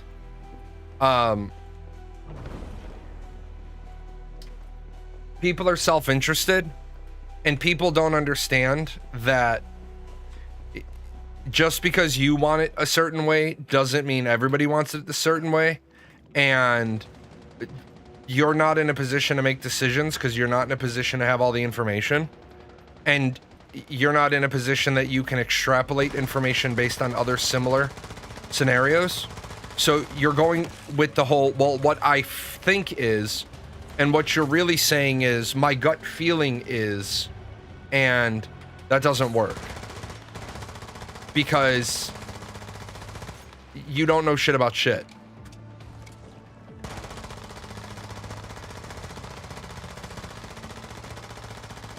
And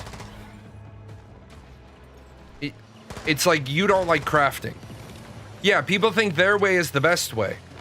And they don't think about the fact that there's a reason why it is the way it is. And they don't want to go based on this thing called best practice. Best practice or industry standard is that way because other things have been tried and tested, and it's been determined that this is, in fact, the best way to do it. But 2 years from now, things may have changed, and your old antiquated best practices may no longer be best practice because things have changed. Like, for example, Southwest Airlines. For years and years and years, they had open seating, which was a great way to do it. But now, people got so stupid with the open seating that Southwest has started to have more and more planes take off late. So now, beginning next year, they're going to go to what every other airline does, and they're going to go with fixed seating, assigned seats. And the reason why they're going to do that is because when people have assigned seats, you can board the plane a hell of a lot faster. Now, I've heard this thing where Southwest is going to try to do this seating arrangement, which actually works. Theoretical best practice is that you board the back of the plane first, and the front of the plane second, and the middle of the plane third. And you do that because everybody always boards the front of the plane first. And then the people are still in the aisleway fucking about with their the overhead compartment. And so you still have 60 people in the gangway going to the jet. Well, if you board the back of the plane first, all those people are in the plane center aisle, not the gangway. So you're getting 60 more people on the plane.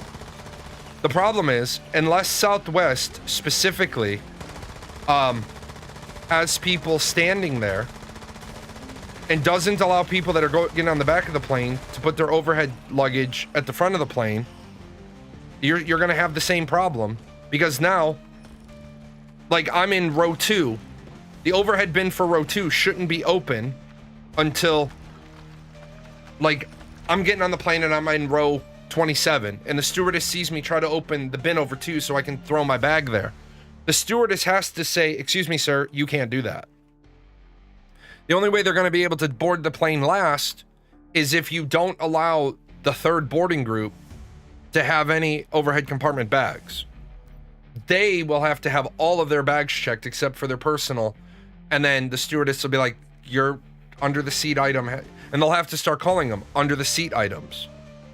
And people don't give a shit. Like, people on airplanes do not care. They are fucking douchebags.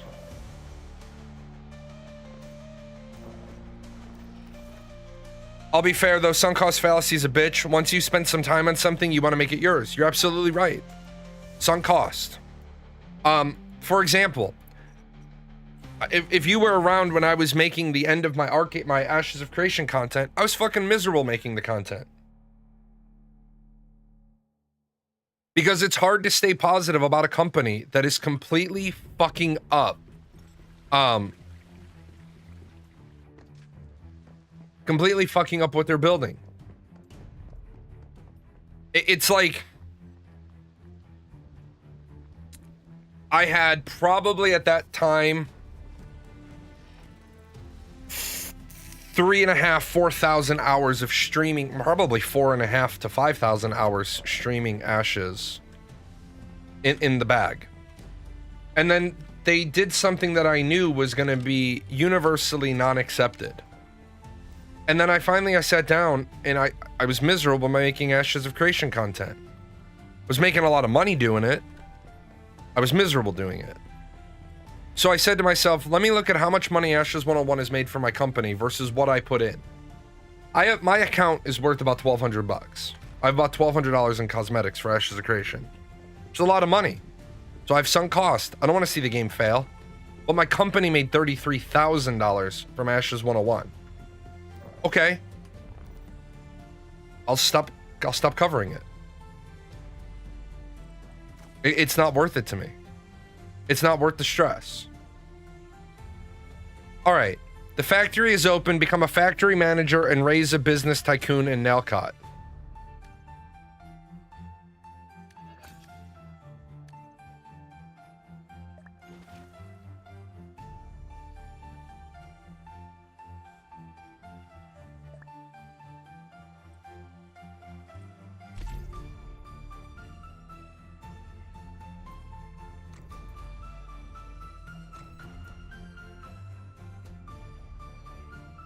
Where the fuck is Rail? Rail, where the fuck are you? Oh, I can't.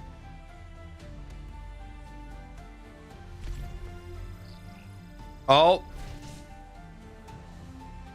Rail has a strength of 11, an intelligence of 34, 27 technique, and 24 focus. Oh, I'm supposed to do something else first?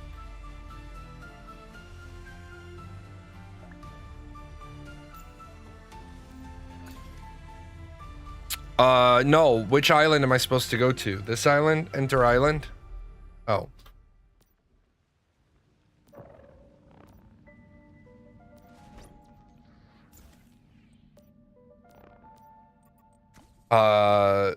Explore Paradise Island. Enter Paradise Island. Enter island. But no, I agree with you, Jail. Oh, it's Mr. Wish. Look at that sexy bitch. Christmas beavers. Everybody wants a beaver for Christmas. Christmas beavers.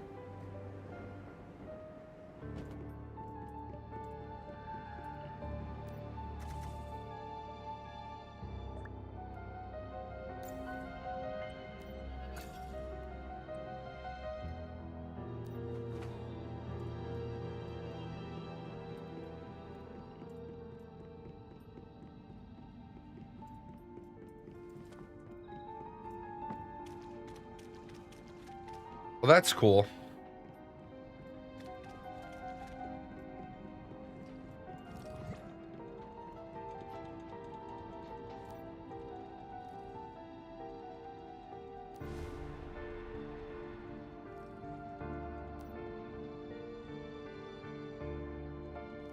How do you play the Deviation World Championship? You need to choose 3 of our companions to form a team. Other humans will pick 3 companions from their teams. Then the battle begins. Winners get more points, while losers lose points.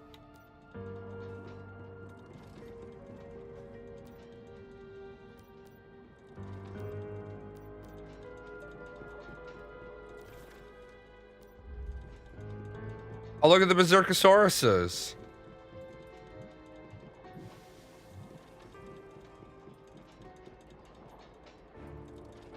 Yeah, it wasn't like at the end of the day, right?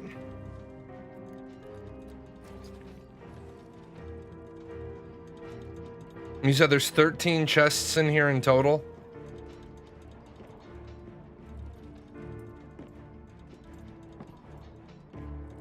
At the end of the day, the White Knights are going to be the reason why Ashes fails. Because, truthfully, I don't want, I started to tell the story earlier.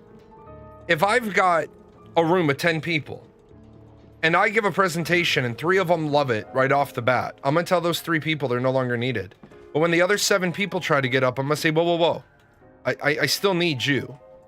And when they say, well, what do you need us for? Well, I need you because those 7 people love what I talked about at face value. I now want to know why you don't love it at face value. And then one guy in the back of the room says, I fucking hate it. I said, okay, just hang out. So I go around the room and I try to convince the people or reassure everybody else. And then one by one, I either reassure them and I convince them, or I don't. Then I get to the person who fucking hates it. And I'm like, hey, let me buy you lunch. And they're like, why do you want to buy me lunch? I hate your project. You're right. That's why I want to buy you lunch. Because you fucking hate it. What do you hate about it? Walk me through it. Maybe the person hates it because they've had a bad experience with similar products. Maybe they hate it for whatever reason. But I always want to check in with the person who's not afraid they hate my fucking project. Because then they're my vector check.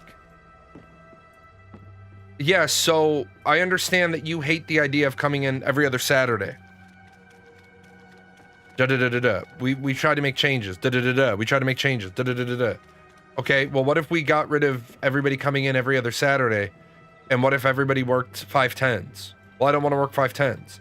And eventually what's going to happen is you just look at that person who hates every idea and say, you know what, man? I appreciate all the time that we've been a sounding board, but I just don't think you're ever going to be satisfied with anything. But I want to thank you because talking to you, I've gone through 30 or 40 other ideas that I wouldn't have been driven to if I walked into a room full of 10 sycophants who loved my idea and didn't say anything to me. Anything that works on the first pass should be torn up and thrown out because it's not thorough or comprehensive. If it works for everybody the first time, you're not asking the right people.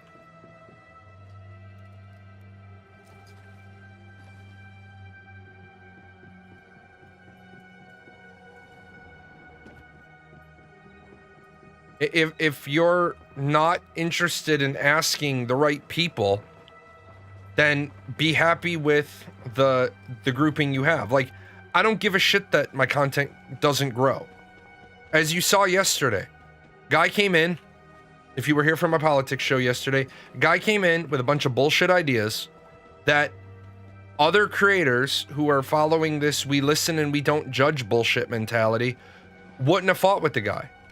I'm not about to sit here and have somebody say bad hygiene causes obesity. Because it's fucking wrong. It's not an opinion. It's like, well, it's my opinion. Okay.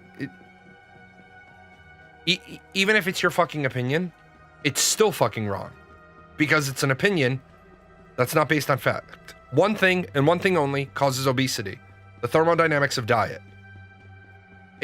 It doesn't matter what your fucking opinion on the matter is. I'm sorry. I know mommy and daddy told you that your opinion matters. The reality is your opinion does not. Your opinion simply does not matter. Thermodynamics of diet. Now, can bad hygiene contribute to things that contribute to overeating? Yes, absolutely. And we can talk about that. But I'm never going to grow as a creator, and I'm totally okay with that. Because I'm not going to sit here and allow people with bullshit theories to perpetuate their bullshit ideas on my platform. They want to make a Twitch channel and pontificate about how bad hygiene causes obesity. They can do that on their channel. And maybe they'll collect 500 viewers. But I don't want those viewers. I don't want a bunch of fucking brain dead people. I want a small community of people that want to learn or who have learned. I don't want to be surrounded by dumb fucks. And it's one of the things I struggle streaming. I love my community. I love my community. I just sometimes feel like I have no more shows to do. Like, take a break, come back, read, study some stuff. It's easy to be popular to the mindless rabble. It's hard to be popular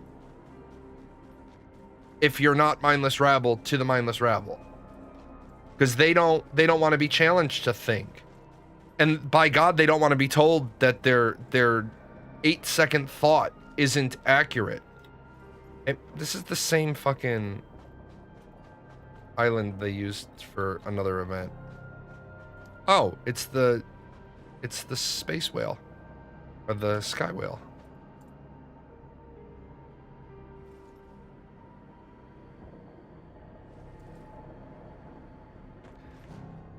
But like, that's why, truthfully, you're right. In the end, with Ashes of Creation, the White Knights want to defend every decision Steven makes. Okay. That's fine. You're the ones that are gonna have to try to enjoy the game that turns out to be shit.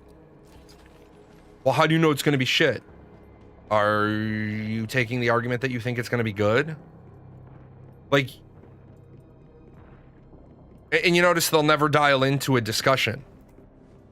Well, if it was so good, then why are there only about 5,000 people testing? Well, some people don't test in alpha. Then why the fuck did they buy alpha? Like, I'm just asking. If you're saying that some people don't test in alpha, but they bought alpha, so what the fuck did they buy it for? if they don't test in alpha.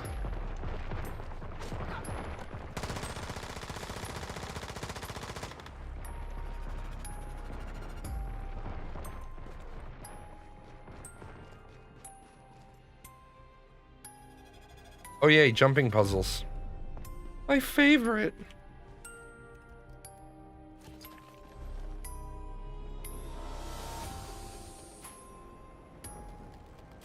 Yeah, that's the thing. I can't handle some of the stupid shit. Yeah, those are big mushrooms. I can't handle some of the stupid shit people say. Okay, so that's 8 and I have 2 gold, so that's 10, and you said there's 13 total?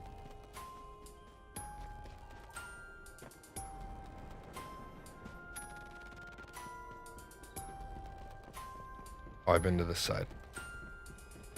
Go back to where I was and continue around.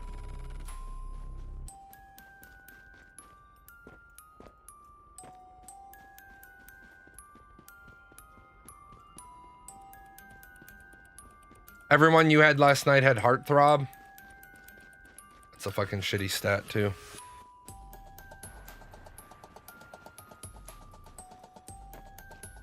Well, you've got to be in good shape to do this on your alt, considering you gathered, what, hundreds of those little fuckers?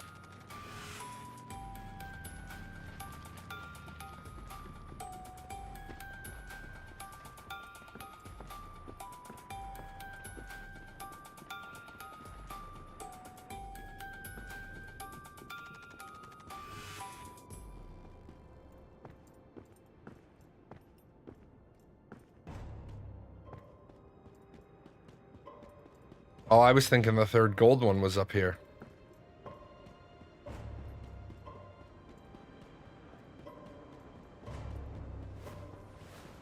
Oh, it is. Okay, so that's the third gold one. What do I have left to...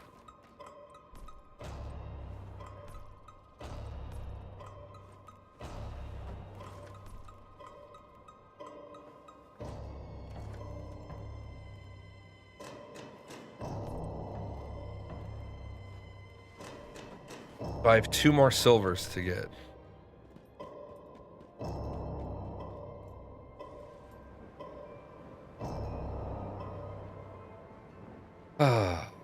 This is the Pal World crossover.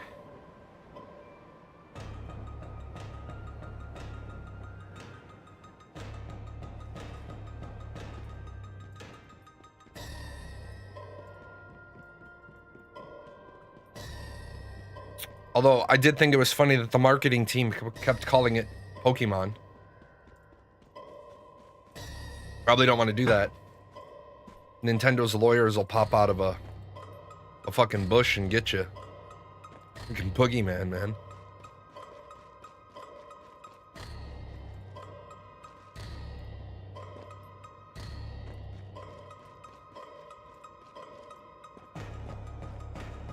That's the other funny thing. I feel bad for a lot of content creators because content creation is like a niche society. And there are some content creators who give really bad fucking advice to people. Like, they give really, really bad advice. Yeah, when you say the word Pokemon, it summons the Nintendo lawyers. But there are some content creators out there that are giving really bad advice to the niche. And the one time I got into a discussion with a guy who got really heated, and he's like, well, he's like, that's not true about copyright law. And I'm like, it is true about copyright law, man. Trust me, I deal in intellectual property of copyright law, every day. Like, that's my record company. That's my record label. I'm very well versed on fair use. And he's like, well, I asked my aunt, and she's a lawyer. I said, really? What is your aunt do? Oh, she's a prosecutor. I said, oh, so she's the type of lawyer that has absolutely zero experience with intellectual property. She's like, prosecutors deal with intellectual property all the time.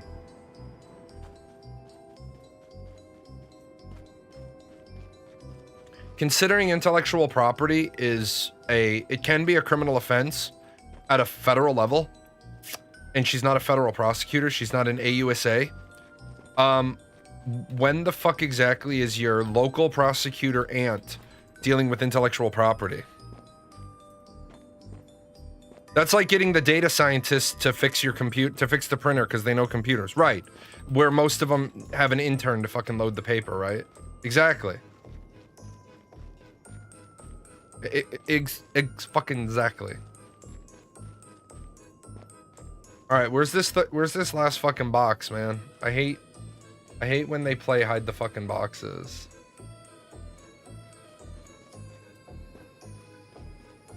You also hear in the background, if you hear the background music, it is my very fucking twisted brain of creepy carnival music.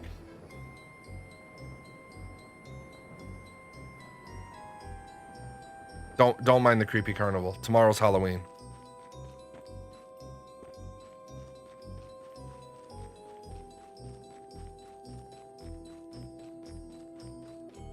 What, am I in like the back part of the island that has nothing back here?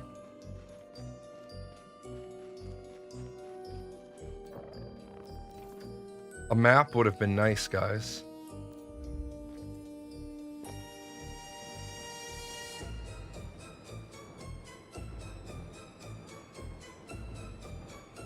I don't even see a booster to get me back up. Uh-oh. Apparently I have gone to where the wild things are.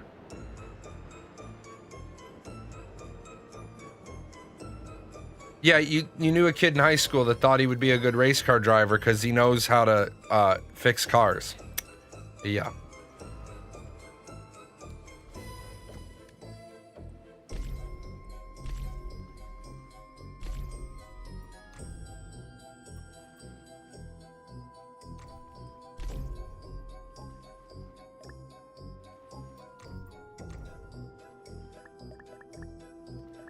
Ah.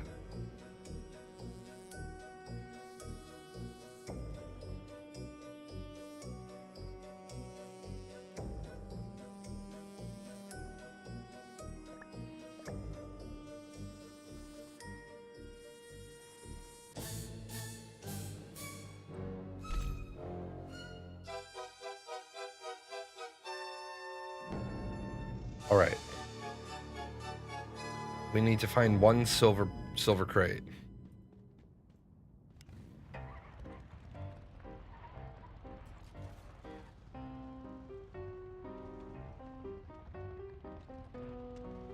I cannot stand people who can't follow instructions at work. Oh, I agree with you.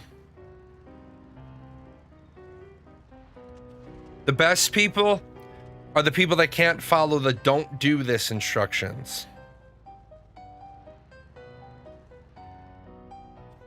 I got a call one night. I had more time in the service, but unfortunately I got commissioned in October. My commissioning date was October 27th. So I was the lowest ranking lieutenant at my squadron, which I didn't give a shit because that doesn't matter to me. I'm there to do a job. Well, unfortunately, my squadron had just done, if you're familiar with the Air Force, they get all their lieutenants in a rotation. So your base is kind of in like a training status for new lieutenants, or you've graduated a crop of lieutenants that are ready to go to other bases. I'm the last arrival. I'm there in October. So I ended up working for another lieutenant. And my boss called me in, and my boss was like, is this going to be a problem? I said, no problem at all. And he's like, the reason why you're working for another lieutenant is because you're a prior NCO, so you already know how shit works day to day. We just need you to help get this lieutenant along. And I said, it's absolutely no problem. I do not have a problem working for another lieutenant. Well, this guy was cock diesel, sure of himself, knew how to do everything. And I was like, whatever, man, you take point. He was that guy from the movie We Were Soldiers, where he's like, that kid's here to win medals. This kid was here to fucking, you know, be officer of the century. And I'm there to learn, because I don't know how to do my job yet.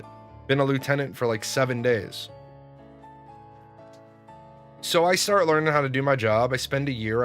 I start learning some stuff. Now, I had done ConOps load planning and stuff when I was enlisted because I needed to for my job. So I already knew how to do load planning and stuff. And I knew how to load plan on KC-135s. But I went down, I talked to the terminal guy, I explained, I said, hey, I have some background in load planning KC-135s. He's like, show me, talk, let's do this, let's do this. And I'm doing it old school, I'm doing it all on paper. And he's like, you know, you can do it on the computer. I said, well, that's what I need training on. I know how to do it on paper. I don't know how to do it on the computer. So we start, and he's teaching me, and he's training me, and he's a really great master sergeant. Really good trainer. And after like 2 weeks down there, he's like, he said to me, I want to thank you because you didn't come in trying to tell me all this stuff, how to do it. You just shut up and you learned. I said, yeah, that's my job. My job is to shut up and learn. Oh, here we go. And that's 10. I have all 13.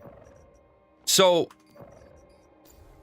a couple of weeks more go by, and I get a call at 2 o'clock in the morning. My phone is blowing up. I'm like, what's up?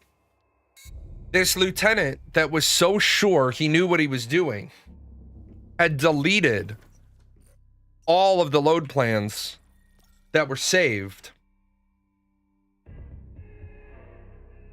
in our system. But those were standardized load plans. And they were real world. They weren't exercise.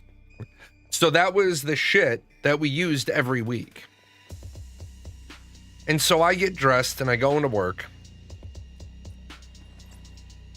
Zapmander, I got the new deviation from the box. Rise and Shine 5. Nice. So when I got there, everybody is just dead silent, radio not on, nothing. And I walk in, and I worked in the pit with the ConOps planners. He had an office. I worked in the pit. And so I went into the pit and I was like, what is going on? You're all like, it's dead as a tomb in here. And they're like, Lieutenant so-and-so deleted all the load plans. And I was like, well, that was pretty fucking stupid. Why'd you let him do that? Well, because he made it in order. And what are you doing? We're recreating them. Why? Well, because we need them. I walked down the hallway. I went and got him. I said, hey, you're fuck up. You clean it up. And he's like, well, I don't know how. Well, if you didn't know how to clean up the fuck up, you shouldn't have made the fuck up. I said, so if nothing else, man, go on a coffee run and a burrito run. The company does not want their account linked to any other accounts or profiles in our system. What do they want? Link it to another account in the system. Now they can't do a shipment that needs to go out today, which would contribute to my commission. Nice.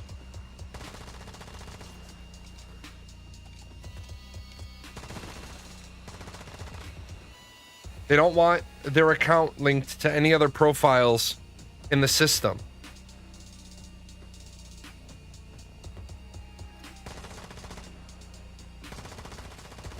Can I ask a question? If they didn't want their account linked to the system, why didn't you just make an account, a bullshit standalone account just for them? But then it would be linked to them. So,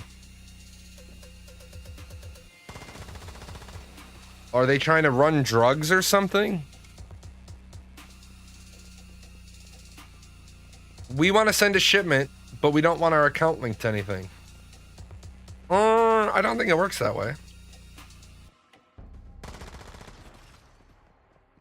Could be wrong.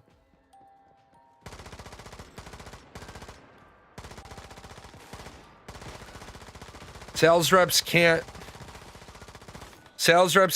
make new accounts.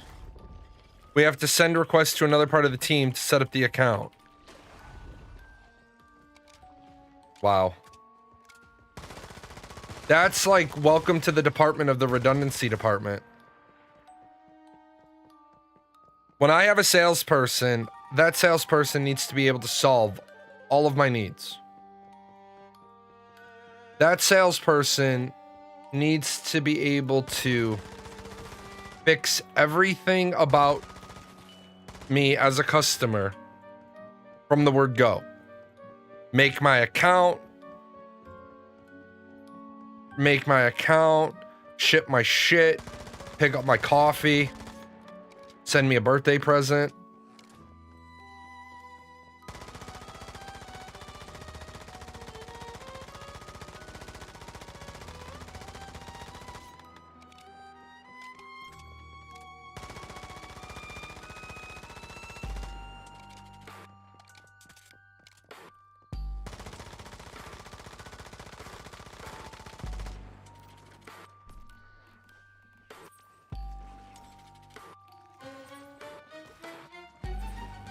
How goes? It goes pretty good. Yeah, like, that's exactly the right answer. So many processes.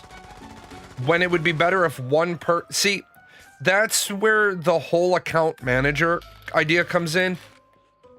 Like, and what I'm really tired of at companies, right? And this was hilarious to me. A couple of months ago, well, at some point in time, TRICARE, which is my insurance provider, got the notion, got the inkling that my daughter has other health insurance. She doesn't. Well, in their system, TRICARE is always a secondary payer. So they've only been paying partial rate on all of her medical bills. But they didn't send it to me. They didn't tell me that. The hospitals be getting partial bills and didn't send anything to me. They didn't tell me that. So my response was, in August, I had to call TRICARE and I had to say, guys, what the fuck's going on? And they gave me a bunch of runaround. The first person gave me a bunch of runaround. And I said, okay, pass me to a supervisor. And they said, well, I'll take your name and number. Nope. Because I'm rejecting the idea that you're going to call me back. And I'm just going to stay on hold until I connect to a supervisor. And she said, well, it could be a long wait. Okay. I'm cool with that. I said, just so you know, I'm gonna put you on speaker because I'm in my office. I can mute myself if you'd like because I'm gonna be typing. And she's like, okay. I'm like, I'm not about to lose a whole fucking afternoon of work. That's not going to happen. You can lose a whole afternoon of work. I'm not going to. So I'm on hold with her for 65 minutes waiting on a supervisor.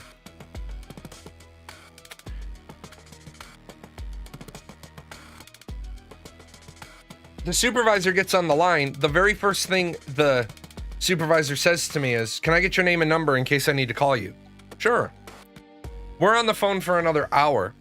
The supervisor can't help me. I finally said to the supervisor, I said, "I'm going to need the person above you."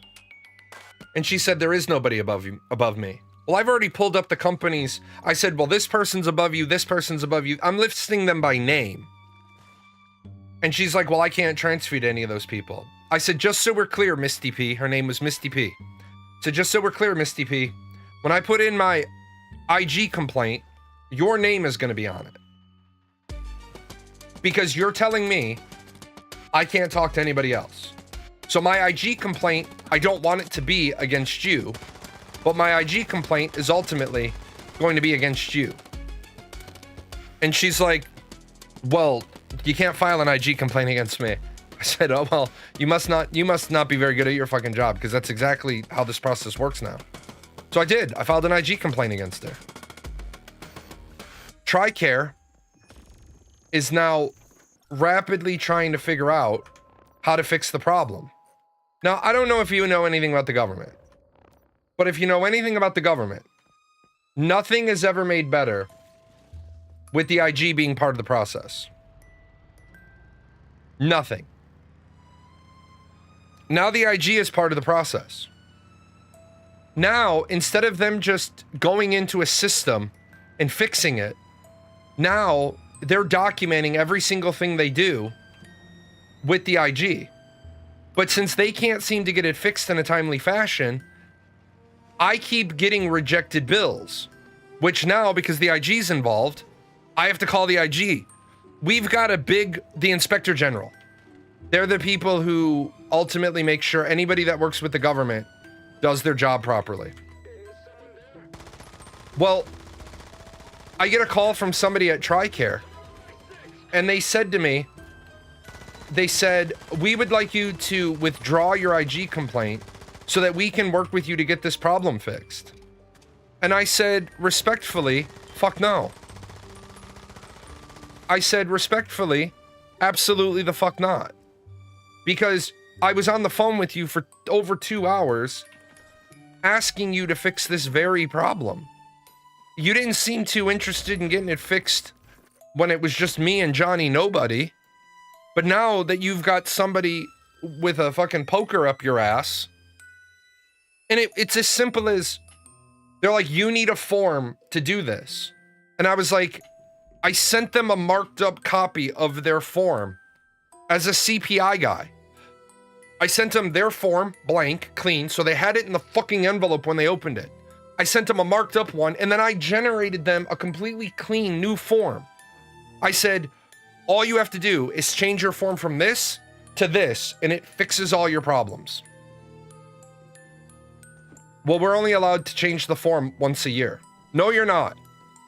No, you're not. That's bullshit. You're making shit up. They just don't want to fix the problem. They're in the we fucked around phase. They're in the we fucked around part of the story. They don't want to be in the we found out part of the story.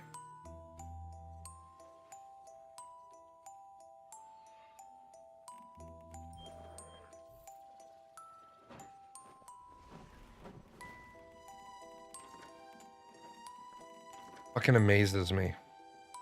Nobody has any personal accountability anymore.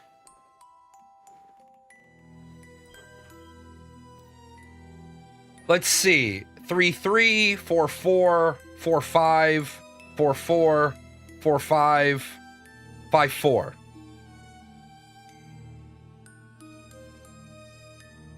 I should be able to add a service to someone's account. What the fuck do I need to send a request to someone for them to call the business and ask them if they would in fact like to the service added to the account and then add it? Just let me do it. It takes me literally 3 minutes. It literally takes 3 minutes according to someone I know in the other department. Yep. I 100% am picking up what you're putting down. 5-4, 4-5. These cannot be fused. Peach Weasel. Peach Weasel. Chillette. Okay. Sounds like unnecessary headache. Everything dealing with the fucking government is unnecessary headache. Just remember, the most dangerous phrase you can ever hear is, we're from the government and we're here to help.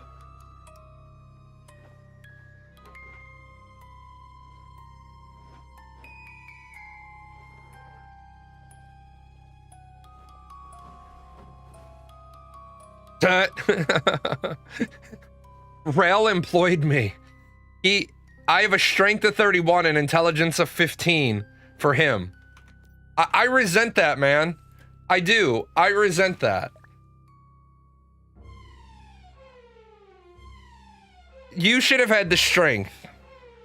Did I change my Twitch name? I did change my Twitch name. My wisdom? Well, they don't have wisdom. They have strength, intelligence, technique, and focus. My stats are horrible for him.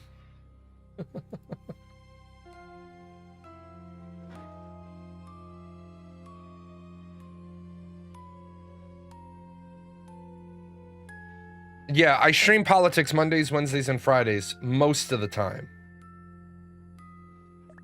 Most of the time.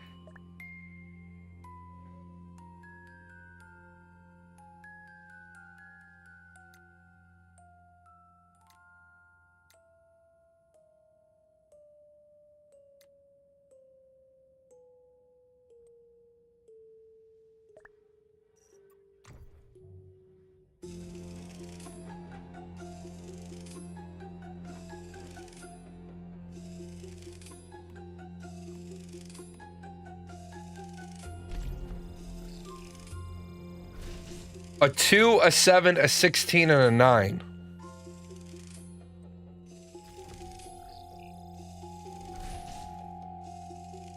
A 5, a 2, a 38, and a 31. Wow.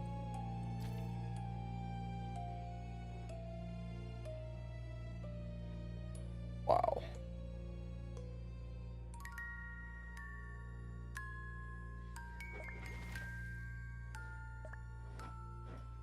Technique and focus.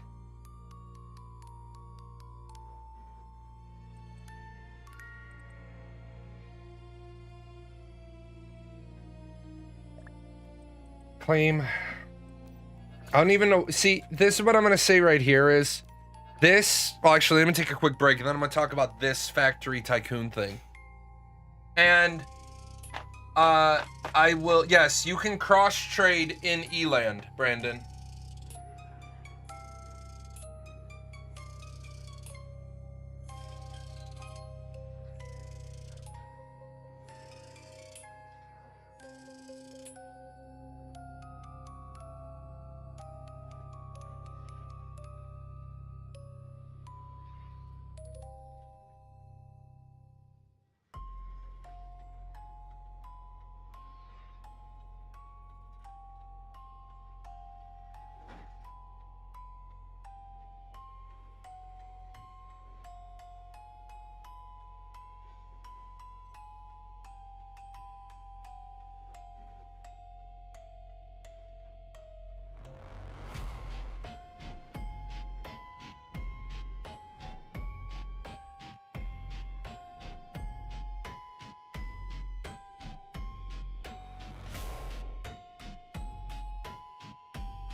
The only thing about cross trading in Eland is it depends on what you it depends on what you're trying to trade. I don't talk politics during my video game streams. I talked about I talked about SNAP benefits yesterday, and I'll talk about them tomorrow during a politics stream. The Thursday and Saturdays are my days off from politics. I used to have 2 different channels. I don't do that anymore because it's too much of a pain in the ass for people. But I do try to respect the,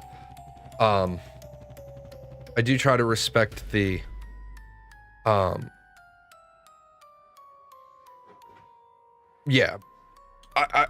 The 30-second Reader's Digest version, though, is I think we're gonna have crimes committed starting Saturday going into next week. I think people are going to be desperate for food. I think the politicians are making a huge mistake leaving 42 million people without food. You don't have a country that can't feed its people, especially since the total bill for feeding people is 149 billion. Though that should be a must pay. Now, do we need to clean it out? Absolutely. Now, back to this factory tycoon thing. I respect the fact that they're adding in, right, things into the game.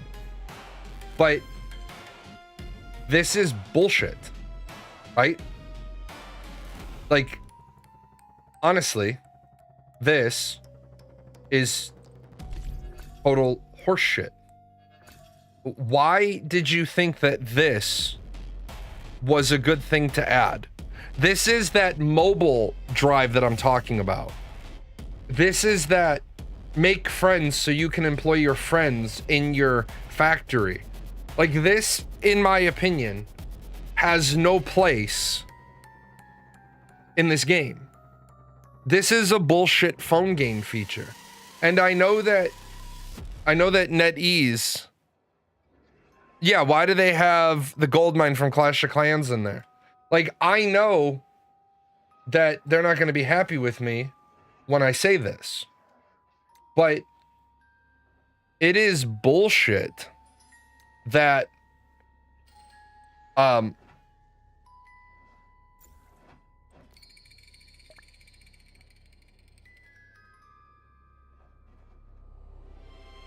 that ultimately you have a nonsense click thing make content for your game. Yeah, it's an odd aesthetic compared to the rest of the game. Absolutely. Absolutely. Absolutely odd. Absolutely weird that you would do that.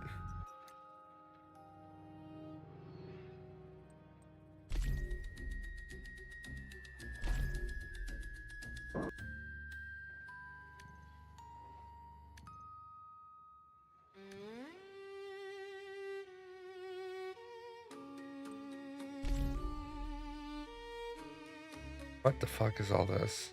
Oh. I'll do all this offline because it'll pop. Like, all of this shit is just, like, going to drive people away.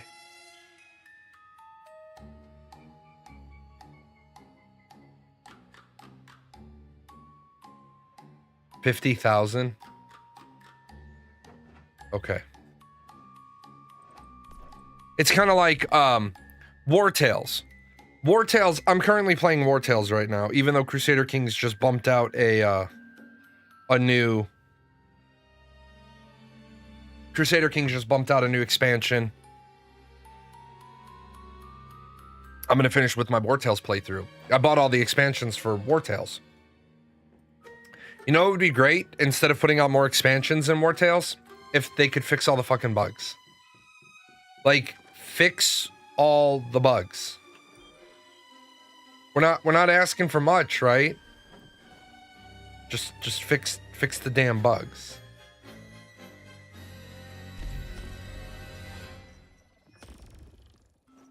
Is the ship expansion released with War Tales? Thief, Invasion, Beast Hunt, Pirates, and then one more.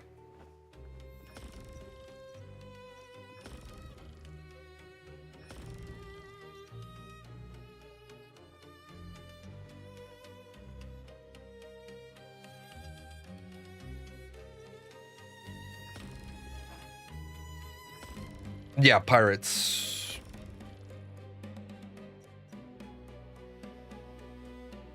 Purple, blue, green, green. Of course, it doesn't have Great One damage on it. It's the right mod. It's the right everything. Crit damage is purple. Weapon damage is blue.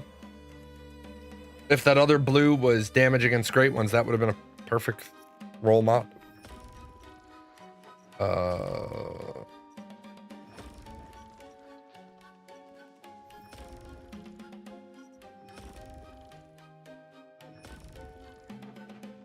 This would have been, I would have used this one. That's a perfect roll mod.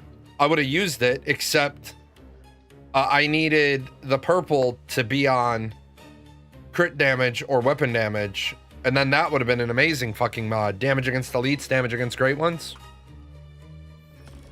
Deadshot. Crit no mag cap, don't need that. Don't need that.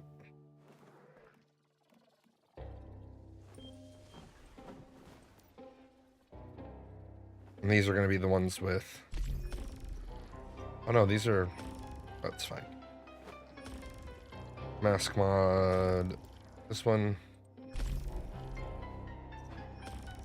Not getting the stats I need. I don't need those. Don't need any of that. There we go. Did I ever get into Bannerlord? No, I did not.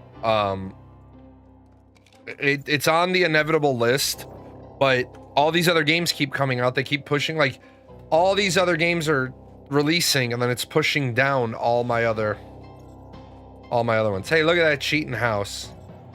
Look at this cheater. Floating houses and shit. Look at that. They got rid of all the physics. You can balance it off the fucking staircase.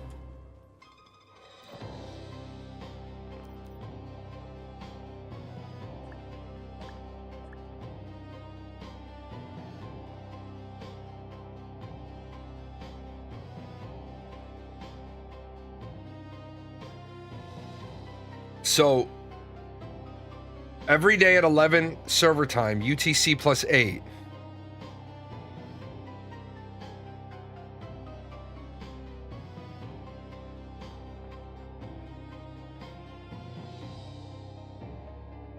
So UTC plus 8 right now is 131.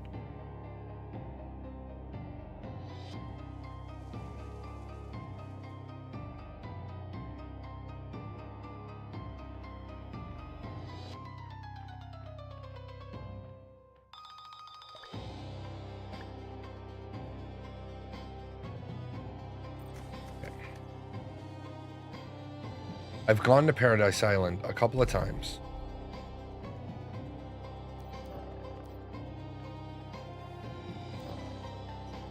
Right, I don't even know what I have to...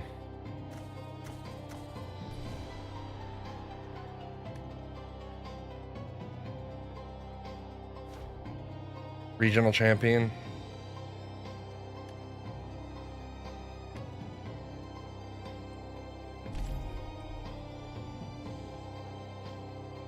Please edit my lineup. Oh, I'll have to, that's another one I'll have to do. I never know what it's gonna pop up. But it is good to see that they put in a whole bunch of other shit, but not meaningful content for the game. That's why this game, I swear, the first like 6 months of this game were great. And then since then, like technically I've run all the dungeons I need to run all week. Because running other dungeons really doesn't give me a good shot at upgrades. Like I burned 4 million energy links and 100 violent mods and got a lateral upgrade, not a horizontal upgrade. Do you think that can be utilized as interpersonal and personal tool as much as business tool? Do I think CPI can be used for interpersonal and personal relationships? No, it's the wrong tool for the job. You shouldn't be trying to process improve your relationships with other people. you should be trying to improve your relationships with other people. But CPI is very much a business thing. CPI is all about saving. It's not about, like, a lot of people don't like CPI. When they bring in a CPI person, a very common association with a CPI person is the hatchet man. Because guess what? There's a lot of people who work at a lot of places doing jobs that aren't needed. They're not necessary. That person, their job has survived restructuring. And, like, for example, I'll give you a big one that I find all the time. Person was supposed to be terminated a year after a merger. But that person, for the year during the merger, was so important because they knew, they were like the liaison to the acquirer about how the new company worked. So that person was really, really important. But after the merger was complete, that person really doesn't have the same level of responsibilities that they had before. But that person knows that their job is likely to be shit canned at any moment.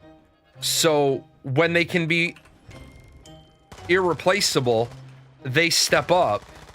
And when they don't have something really relevant, they basically hide. They stay the fuck out of plain sight. Well, too many people will use CPI to find those positions and eliminate them. Well, that's bad. What you want to do is you want to recognize you've been paying that payroll for however long. So your payroll budget already incorporates that person's pay into it. So now that you have another 2,080 man hours a year, how do you leverage that 2,080 man hours a year to get more profitability out of them? See, people read the Hatchet Man's Guide to CPI, but they don't read the Toyota Way. It's over there. I put it back on the shelf. I was done with it.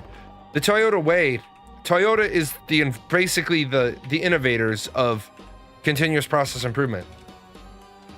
Toyota doesn't ever fire people when they CPI their job.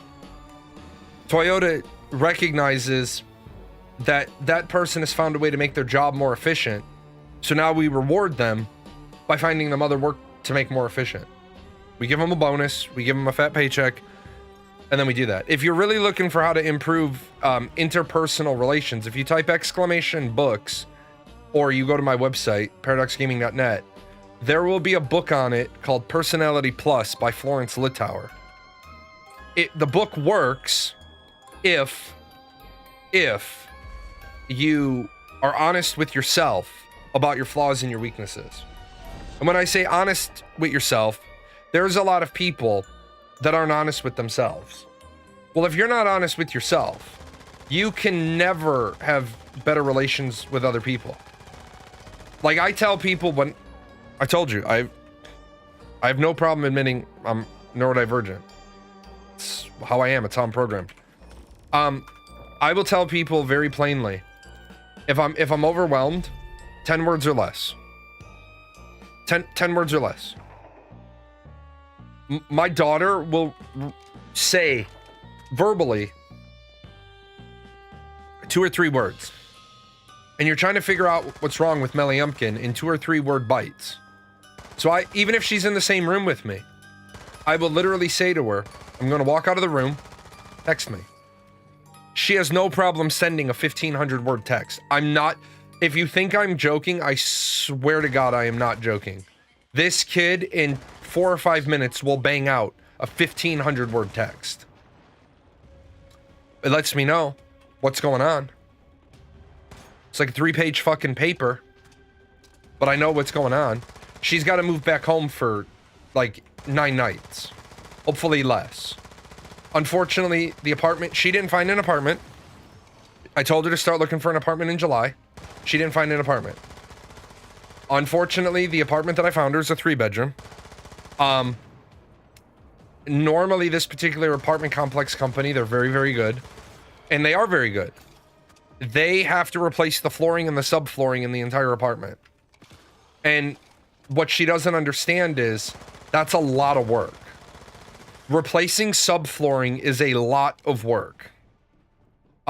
Because it is a lot of cutting. Because you're literally talking about the flooring that was fucking down when you built the place. So she's never done construction. She doesn't quite recognize how much work that is. And when you have to rip up all the subflooring, as you know, you might find more shit wrong as you get into the project. There might be more shit wrong. So she's shit out of time. She was supposed to be out of that place a week ago because the leaseholder left. She and her boyfriend don't have a lease on that place. The roommate did. He left. That landlord's going to be coming around tomorrow. I'm surprised he hasn't been around already. He's going to be coming along, like, get the fuck out of my place because you're not on the lease. She's got to bring all her stuff here. And I get it. She's upset. She's got a whole list of reasons why she's upset. I understand. The problem is I'm not telling you not to be upset. Telling you to not be upset. Telling somebody to calm down has never, in the entire history of telling people to calm down, ever calmed somebody down. And I get it. She's stressed. She's anxious. I get it. I can't solve all these problems. You have 10 problems on your problem list. I'm not gonna bullshit Jail and try to tell her that I can solve all... I can't solve all these problems. The problem I can solve is I can make my garage available. I can make my garage available for all of you and your boyfriend's stuff. I can make your old bedroom available for you and your cats. I cannot make anything available for your boyfriend. I don't have it in my capacity. Now, I'm sure somebody out there is like, well, the boyfriend could stay with you. No, the fuck the boyfriend cannot stay with me. No, the boyfriend cannot. One night crashing on the couch probably would be okay as I sit at the kitchen table cleaning my shotgun. 9 nights? That's not happening. He has a mom and dad. He has a mom and dad. That's his mom and dad's responsibility to put him up in the interim. My responsibility to put my kid up in the interim. My daughter's freaking out about it. Look, Meliumkin, there's nothing I can do. I want to tell you, if I heard that you would not see any more shows, there would never be another show for me because I would be in jail. I would straight be in fucking jail. And I know it sucks. I get it. It sucks. But she was going off on like her mom about it because she won't go off on me because number one, I'll just hang up. Number two, I didn't cause the problem. I solved this problem already. I solved this problem 2 years ago for her. I got her an apartment, a really nice apartment. She chose to move out of it. I chose to help. Key word, I chose to help. In my world, if I've already solved a particular problem and you go around behind me and you fuck it up, that's not my problem anymore. That's a you problem. Are you over the age of 18 years old? Yes, then all your problems are you problems. It's not my problem. Monkey on your back video on my Jalan channel. If it becomes my problem, then you no longer have a problem and I can't help somebody who doesn't have a problem. Can you share what causes that? Being socially unable to really communicate, but being able to text without issue? No, man, there's like 50 things that cause that. There's not one single thing that caused that. Some people are just shy.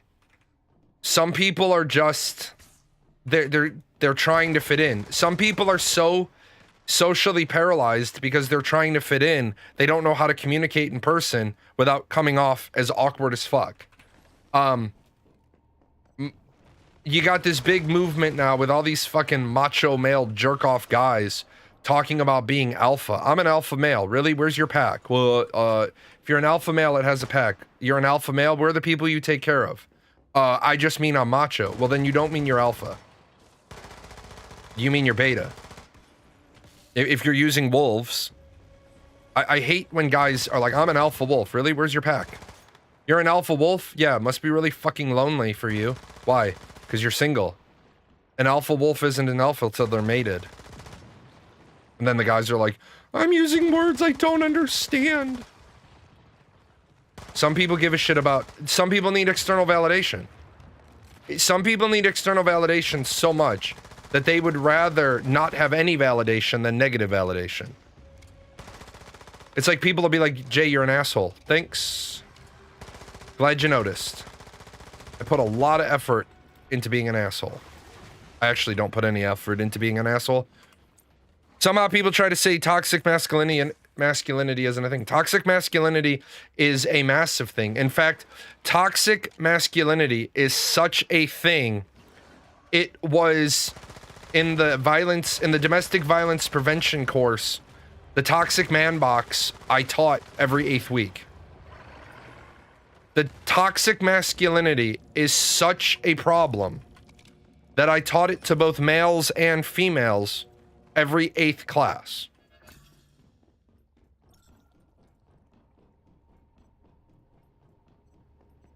But the problem is, we're running into a world where everything you don't like is toxic. Toxic isn't everything you don't like. The word no is not toxic. The word no is a complete sentence. So, like, honestly, what the fuck?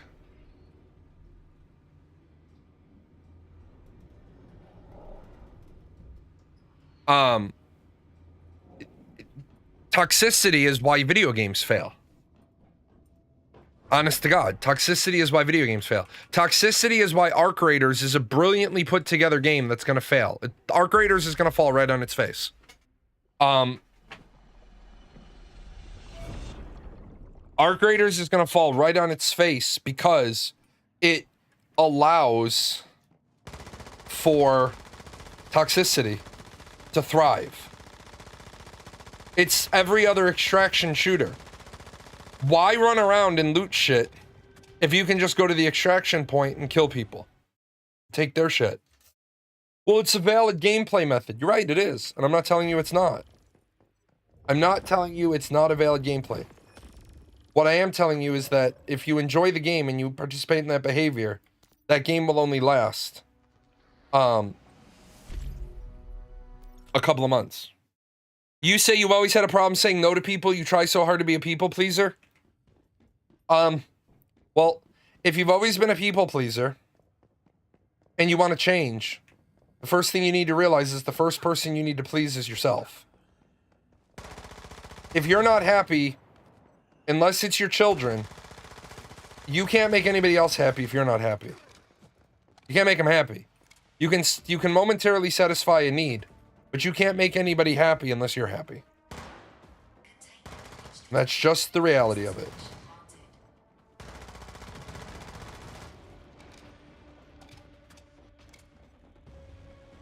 You can't make other people happy if you hate yourself. You can meet their needs. You can meet their physiological needs. You can meet their lowest level hierarchy needs. But you can't meet their higher level. You don't even know if you're happy anymore? Let me help you out. I don't know you. I don't know shit. If you don't know if you're happy anymore, you're not happy. If you have to question whether or not you're happy, you're not happy. You're lying to yourself.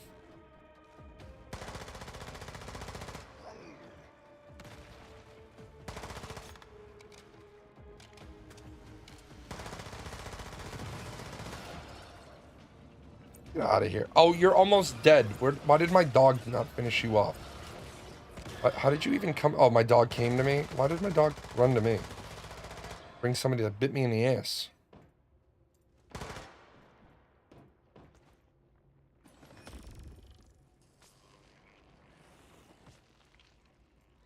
But no, unfortunately, a lot of people are in your shoes. Oh, damn it. There's another phase one. I don't like those guys at all.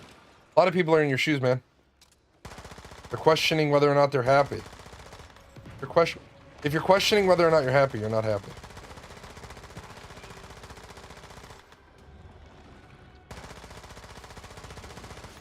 That's fair and probably true. I just don't know what to do to change to make myself happy.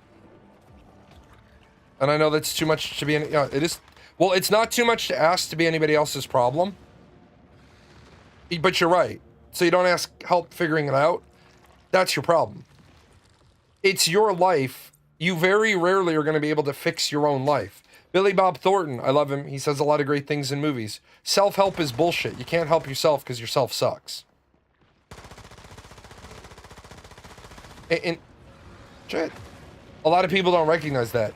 You can't help yourself with self-help because yourself sucks. You can improve yourself, which is why you can develop yourself. But you can't help yourself. It's like you walk into the bookstore and you say to the bookstore worker, "Can you point me to the self-help section?" The bookstore worker looks at you and says, "Well, that's pretty self-defeating, isn't it?" You walk into the bookstore looking for the self-help section, help yourself and go find it. But people don't want to hear that. People don't want to be told to man up. It's like, why do MMOs fail? To keep it on video games, why do MMOs fail? Because people don't want to struggle. People don't want to help themselves.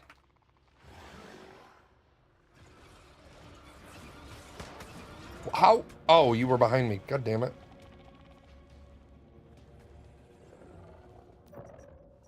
How do you figure out what's making you unhappy in life if that's not too hard or deep of a question? That's easy. You want to know what's making you not happy in life? You figure out all the things that are going on in your life. And it's like the Japanese cleaning method. First start with people. Look at all the people in your life. When you think about the first person in your life, do they make you happy or do they make you cringe? They make you cringe, they don't make you happy. Get the fuck rid of them. What if it's a family member? Fuck them, get rid of them. And I'm not joking, and I'm not being funny. If a person in your life is not making you happy, fuck them, get rid of them. Because jail, and this is the big advice, like, this is Dr. Phil right now, Dr. Jalan. There's an acronym that's the most important acronym I can ever teach you, called ACL. Accept it, change it, or leave. If somebody is doing something in your life, you can accept it, okay? You can change the boundaries, or you can leave. But you'll notice I didn't say change them. I said change the boundaries.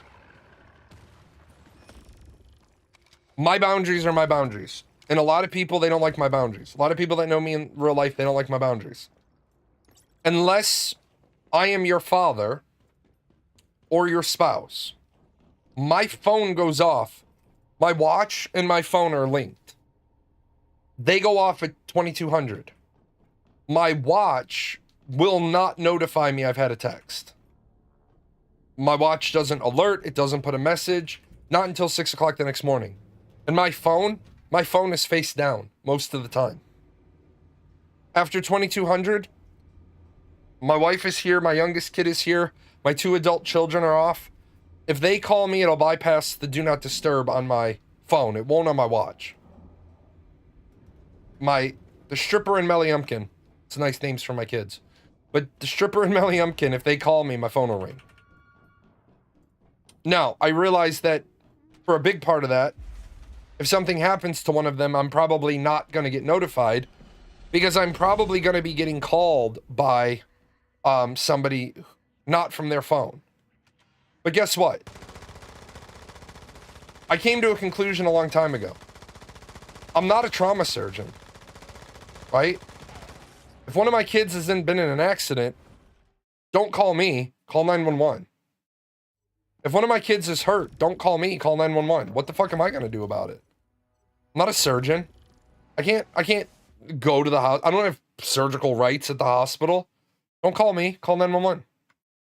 I cannot donate blood to any of my children.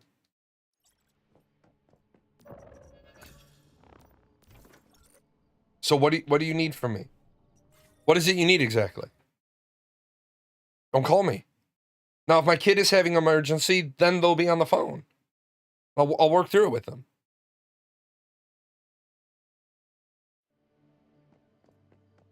Yeah. It's not about being mopey, man. Bring it up. I don't mind talking about this shit. It's why I went to all these fucking years and years and years of school. It's why I was studying to be a counselor. If you aren't happy, go through your life. Find the thing that makes you not happy. If you don't know what it is, start with people. The majority of the time, it is a person in your life that makes you unhappy. And yeah, it sucks. You have to start fucking booting people out of your life. It sucks. I'm not gonna say it doesn't suck, because it sucks. Like, look, man, I gotta let you know something. My cup is full. I can't talk to you because every single time I talk to you, all you do is complain.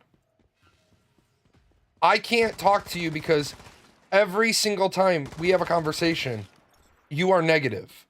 And then it affects me. Because I'm not your damn it doll. You talk to me, you dump all your problems and shit on me, and I can't help you with them, and I didn't cause them. So my new boundary is this. If you start venting or dumping on me, I will give you approximately 2 minutes. And after 2 minutes of you emotionally dumping on me, I am simply going to say, it's been 2 minutes.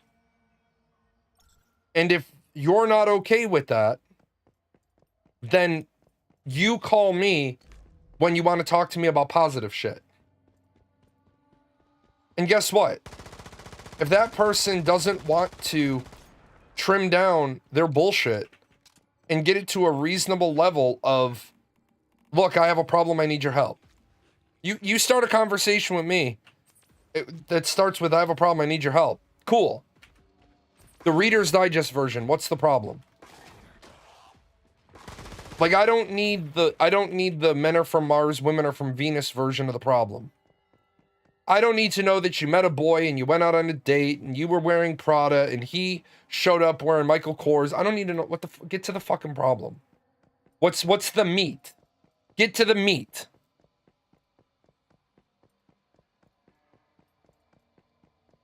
YouTube removed a bunch of your Hunt Showdown videos because they say I was marketing inappropriate content to children.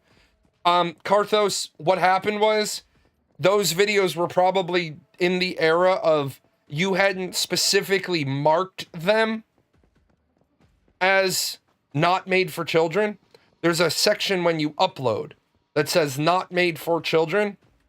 Your videos were probably getting shown to children, not through any fault of your own, not through any nefarious action on you.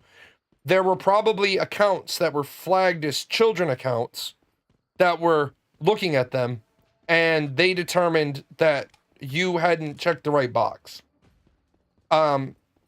Because you've never been like a full-time or even part-time creator, you probably didn't see the big thing about make sure that you have that box checked. No, this material is not for children.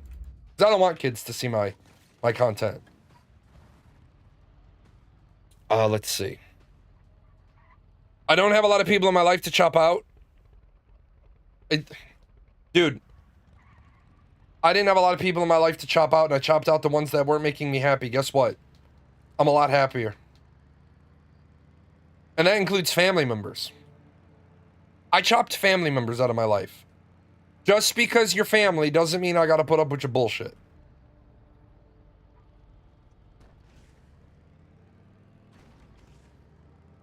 I did the exact same thing to one of my best friends, and he blocked me. He asked me why all of his friends weren't talking to him. I was like, man, maybe it's got to do with the negative shit you bring up every conversation. It's draining. Every single convo, I felt bad at first, but it was a huge relief. Some people got to get cut. You're right, some people got to get cut. And I say this, what do they teach lifeguards when you're saving somebody, not in a pool, but in an ocean or in a lake, like a big lake, like Lake Michigan. Choke them out. Choke them out, and then get them in the wrap, because nothing will drown you faster than a panicking person.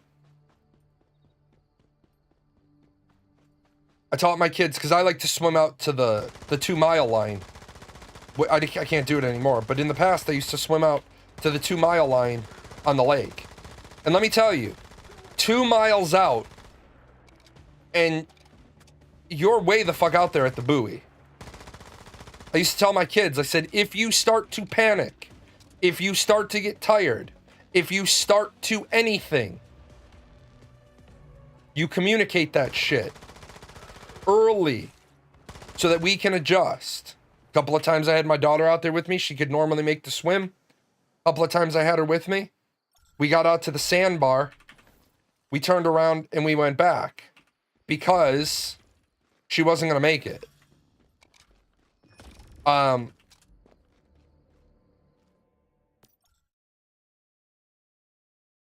of the times we were between the sandbar and the buoy, which is about a half mile, and I simply said to her, what I need you to do is I need you to get on my back.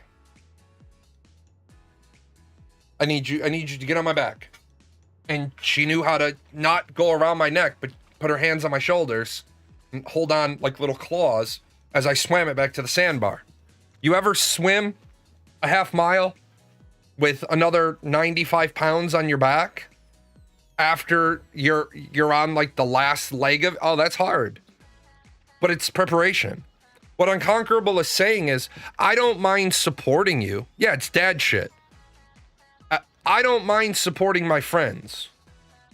Right? I don't mind supporting my friends. But what I won't do is I won't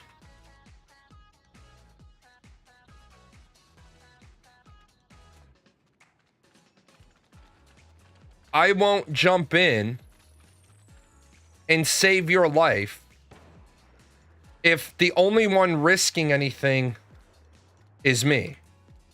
If there's no if you don't have any risk anymore in your life, I'm not taking on the problem. Like right now, I've thrown my daughter a complete lifeline because she needs it. But I'm getting real close to the borderline of saying, hey, look, you're past the level of what I'm willing to commit to. And it doesn't matter that she's my kid. It matters that we've reached a point where I'm not interested in being drowned. Do you think, generally speaking, that you have an obligation to try to get happy with a spouse as much and as long as possible without coming them out? Okay, when it comes to your spouse, that's a really great question. When it comes to your spouse, I'm a staunch believer in no divorce. Although I have filed for divorce, I didn't get divorced. We worked that shit out. I think at some point,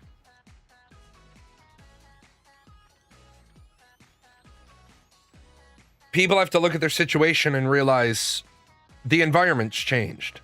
The situation has changed. The variables have changed. Like, for example, the first couple of years after I got medically retired, I was an insufferable fuckhead.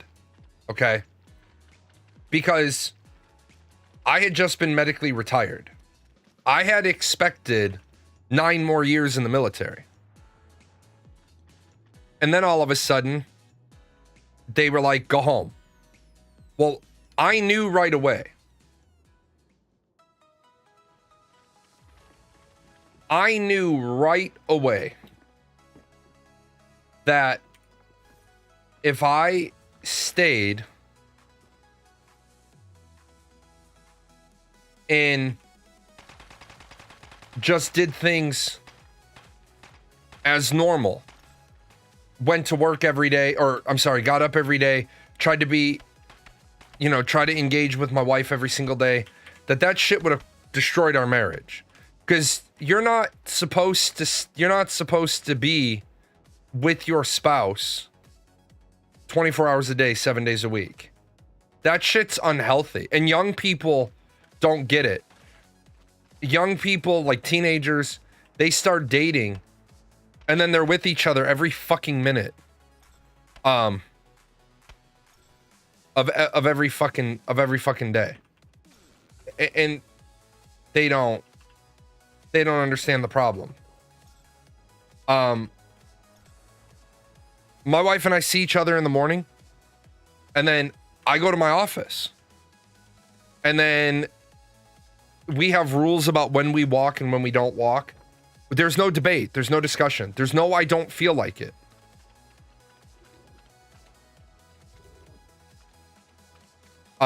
If it's above 50 degrees and it's not raining, we go for a walk. That way we don't say, do you feel like going for a walk? We say, it's time to go for a walk. We're going for a walk. That's what we're doing. Because otherwise it becomes a friction point. I don't want to walk today. Didn't ask you if you wanted to walk today. You know, we take walks when it's 50 and it's not raining. But we stay away from each other. Like George Carlin. Get together, have a meal, fuck, and then stay the fuck away from each other as much as possible. People try to be with each other 24/7. Well, then what the fuck do you have to talk about? That's why teenagers don't get it. Oh, I'm so in love with you. Okay. Well, what are we going to talk about?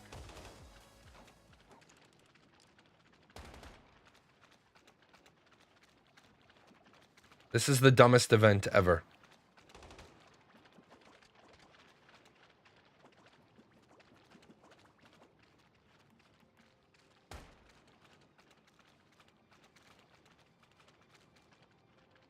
This could be the dumbest event they've ever done.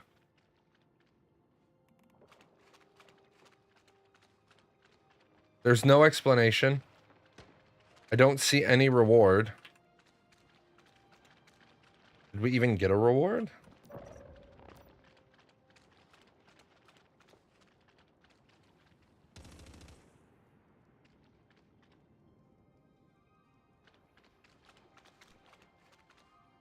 That was so dumb. I was going to say that. I don't have enough to say to someone to be around them all the time unless you just want to hear bullshit. You're right. That's why I think it's healthy for even married couples to do shit without each other. Hey, how was your thing? Oh, my thing was good. Oh, that's great.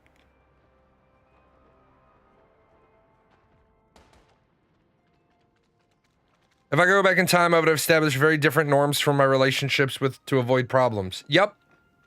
But see, that's the thing about life, man.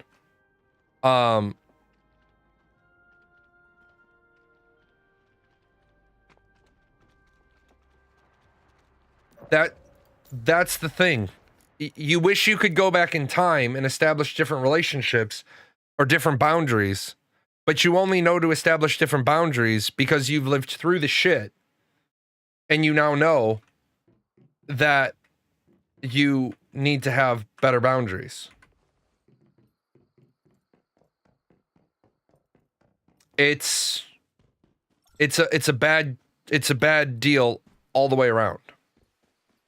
And I don't envy people that, like, I don't give a shit about personal relationships. I meet very few people that I want to include in my life. So I don't run around trying to include people in my life. I really don't want them in my life. Because people are a pain in the ass. With that said,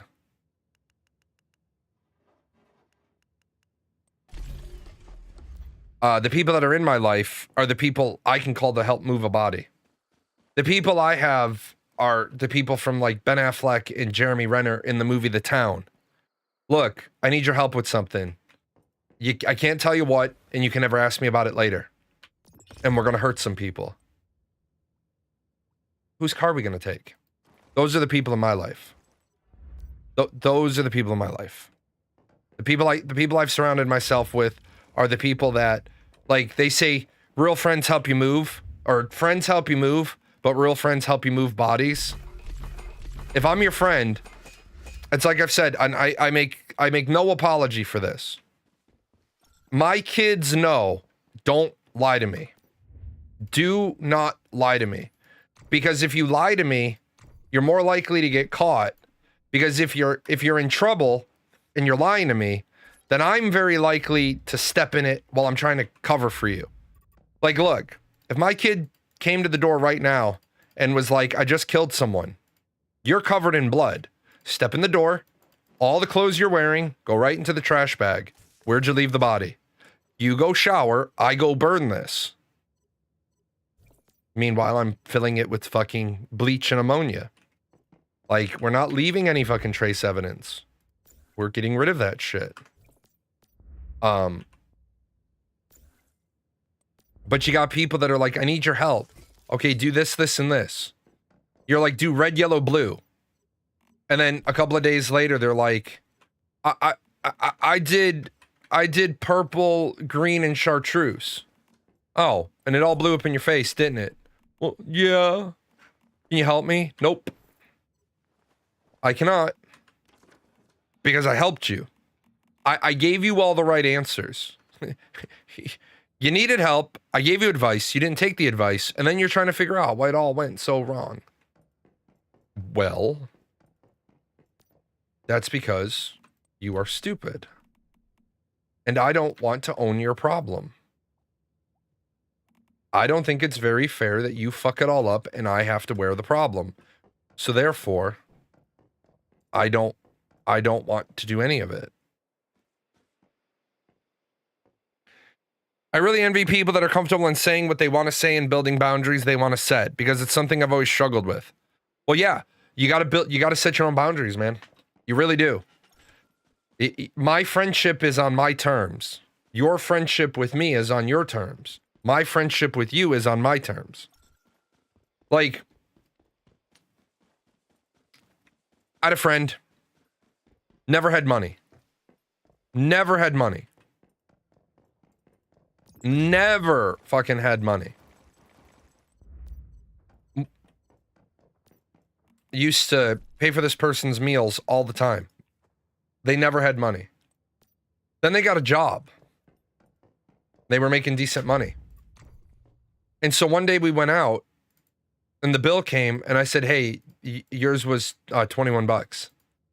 And they looked at me and they said, you always pick up the tab. I said, I always picked up the tab when you weren't working and you didn't have money because I wanted somebody to eat with. I didn't want to eat alone and you needed a meal. You have money now. Pay your fucking tab. And they literally thought that I was the worst person on the fucking planet. And I was like, you know what? I'm not even going to make it a fucking deal right now. It is not even a fucking deal at this moment. So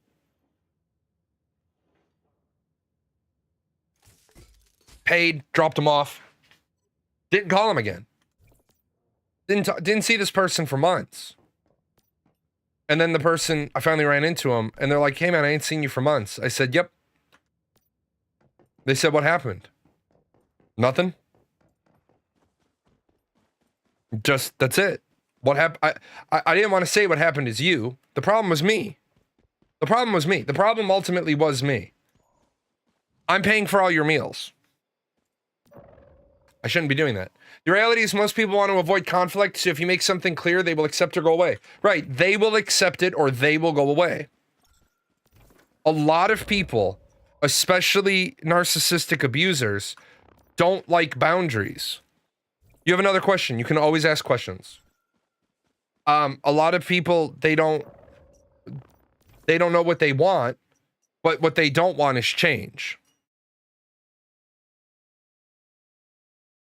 People that have been your friend and you haven't had any boundaries are very, very slow to adapt when you set up boundaries. Because they're hoping if they just refuse to accept the new boundaries will go away. Fuck them. Your boundaries are your boundaries. Anybody not respecting your boundaries is abusing you.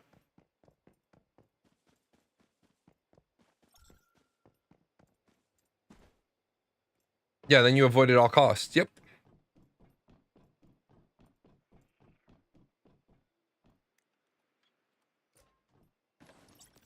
Lethal Rabbit. A 2-1. My watch is yelling at me to get active. I'll get active in a little bit. Leave me alone. You haven't walked around yet, motherfucker. Walking around. I'll walk around as soon as I pick these up. I have to. My watch tells me when I have to move around a little bit. I can't sit for long sessions like I used to. I gotta keep the blood flow going. If I have a character with the ability to craft stuff for money, like electronics part or crystal crafting, can I send the completed product to an alt account to sell? If they're both on the same server, yes. If they're not both on the same server, no.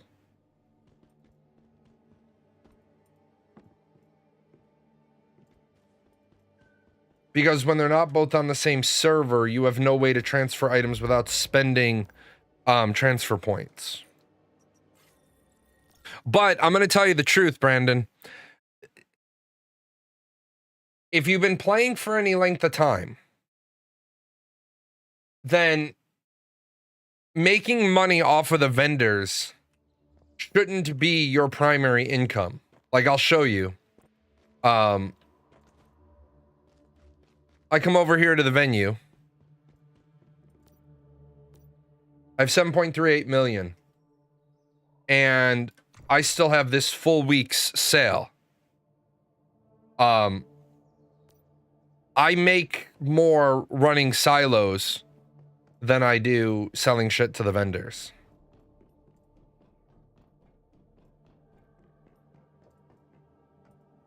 You didn't talk to your dad for a few years because he didn't respect your boundaries, missed the birth of your first kid, but he knows when I say something, I mean it, and he respects that now. Yep, I haven't talked to my father since December. My stepmother died. I found out about it 3 weeks later. I haven't talked to my father since December, and a big part of it is my daughter called his wife grandma, and she's neurodivergent, and she made a big deal about how she's not her grandmother. And I was like, are you married to my dad? Yeah, then that's her grandfather. She's a fucking child. So, what do I mean full week sale? When you sell stuff to the vendors, right here, my big head's in the way. But I haven't sold anything to the vendor this week. I could make $250,000 L right now running around selling to the vendors. There's no point. I make more, like, I make more running through the silos. I make about, I don't know, 40,000 L every 3 minutes. If you're sweating L, then I would just run pro silos faster.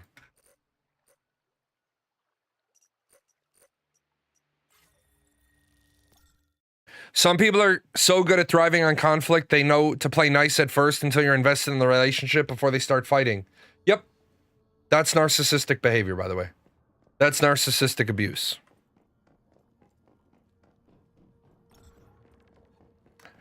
Some people love conflict. And there is nothing wrong with the people who love conflict. There's nothing wrong with loving conflict.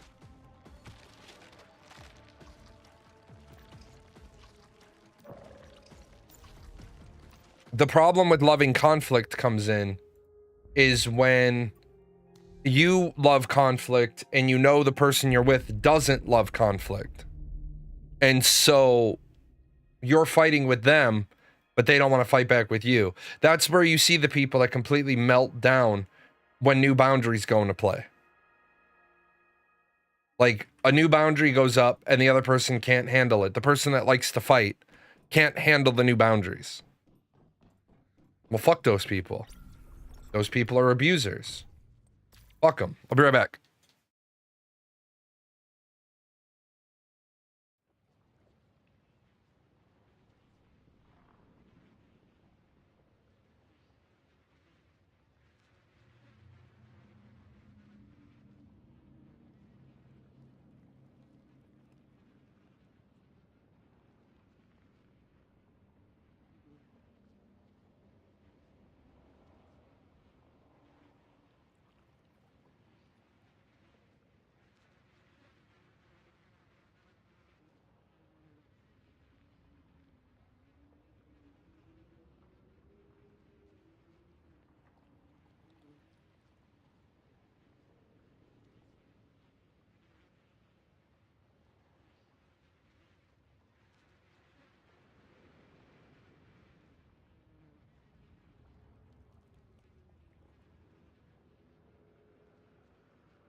That's toxic people that think your relationship isn't exciting if you aren't fighting over some nonsense. I'm on a relationship where both are peaceful and talk through things, not World War III when I get home from work. You know, if you got World War III when you walk home when you get in from work, the best thing you can do is if it's your place, kick them out. If it's their place, just leave. And if you're married, well, if you have kids, you're going to have to figure out a way to make it work. If you don't have kids, you already know it's never going to work. So why the fuck would you want to bring kids into that situation?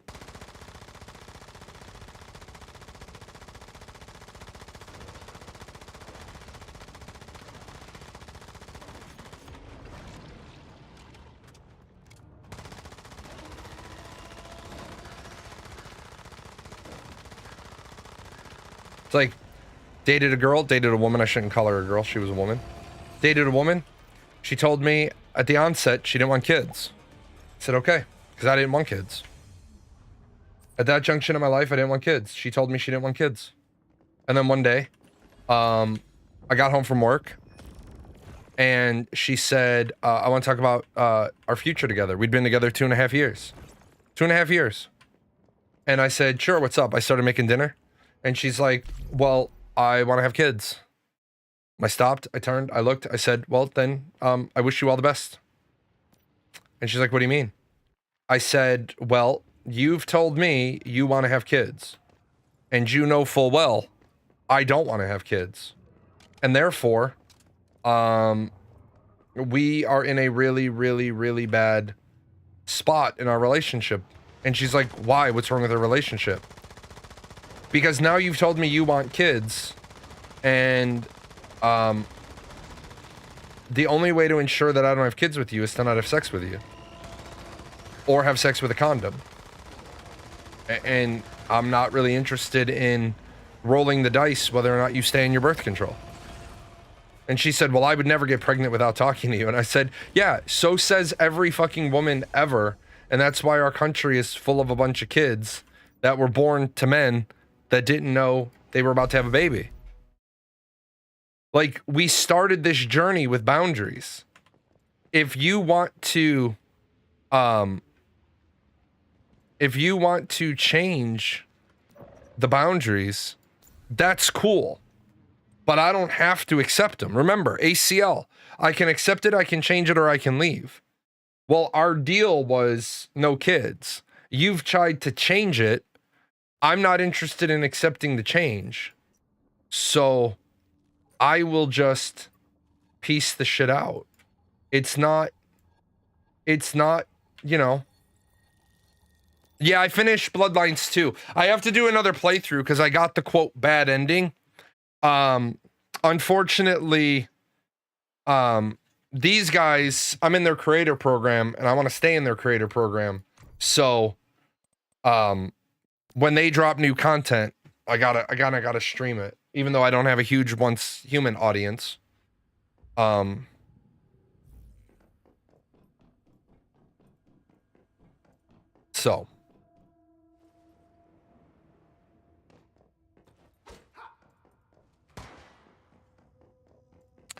But yeah, what I will say is, the end of Bloodlines 2 is a lot like Cyberpunk 2077. There are 6 endings.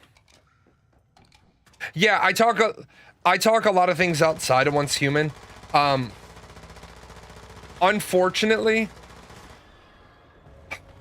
I would like to be in just chatting a lot of times. But then I don't get credit for playing the game. And right now the little bit of income I get from them is enough to help offset. I'm not too concerned about the future of PGN because it doesn't need to make much money. I've got 2 years of maintenance bills in the bank right now. Like websites, domain name registrations, all the bits and bobs, like my G Suite, all the stuff I have to pay for. I want to see how Christmas does. And then after I see how Christmas does, I'm going to see how I feel in the spring. I'm kind of thinking unless an MMO comes out that I can really dive into, I might be done as a video game, as a quote video game creator.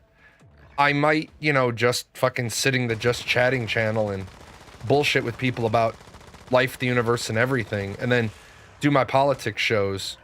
But yeah, it's with Lord of the Rings getting canceled, New World being shuttered, Blackbird was shuttered in July. I think Chrono Odyssey, or Where Winds Meet in the middle of the month, I'm going to cover that. That was a big reason why I'm streaming today, because I need to stream 5 times 20 hours a month to stay in Once Humans creator program, and I dropped 2 shows for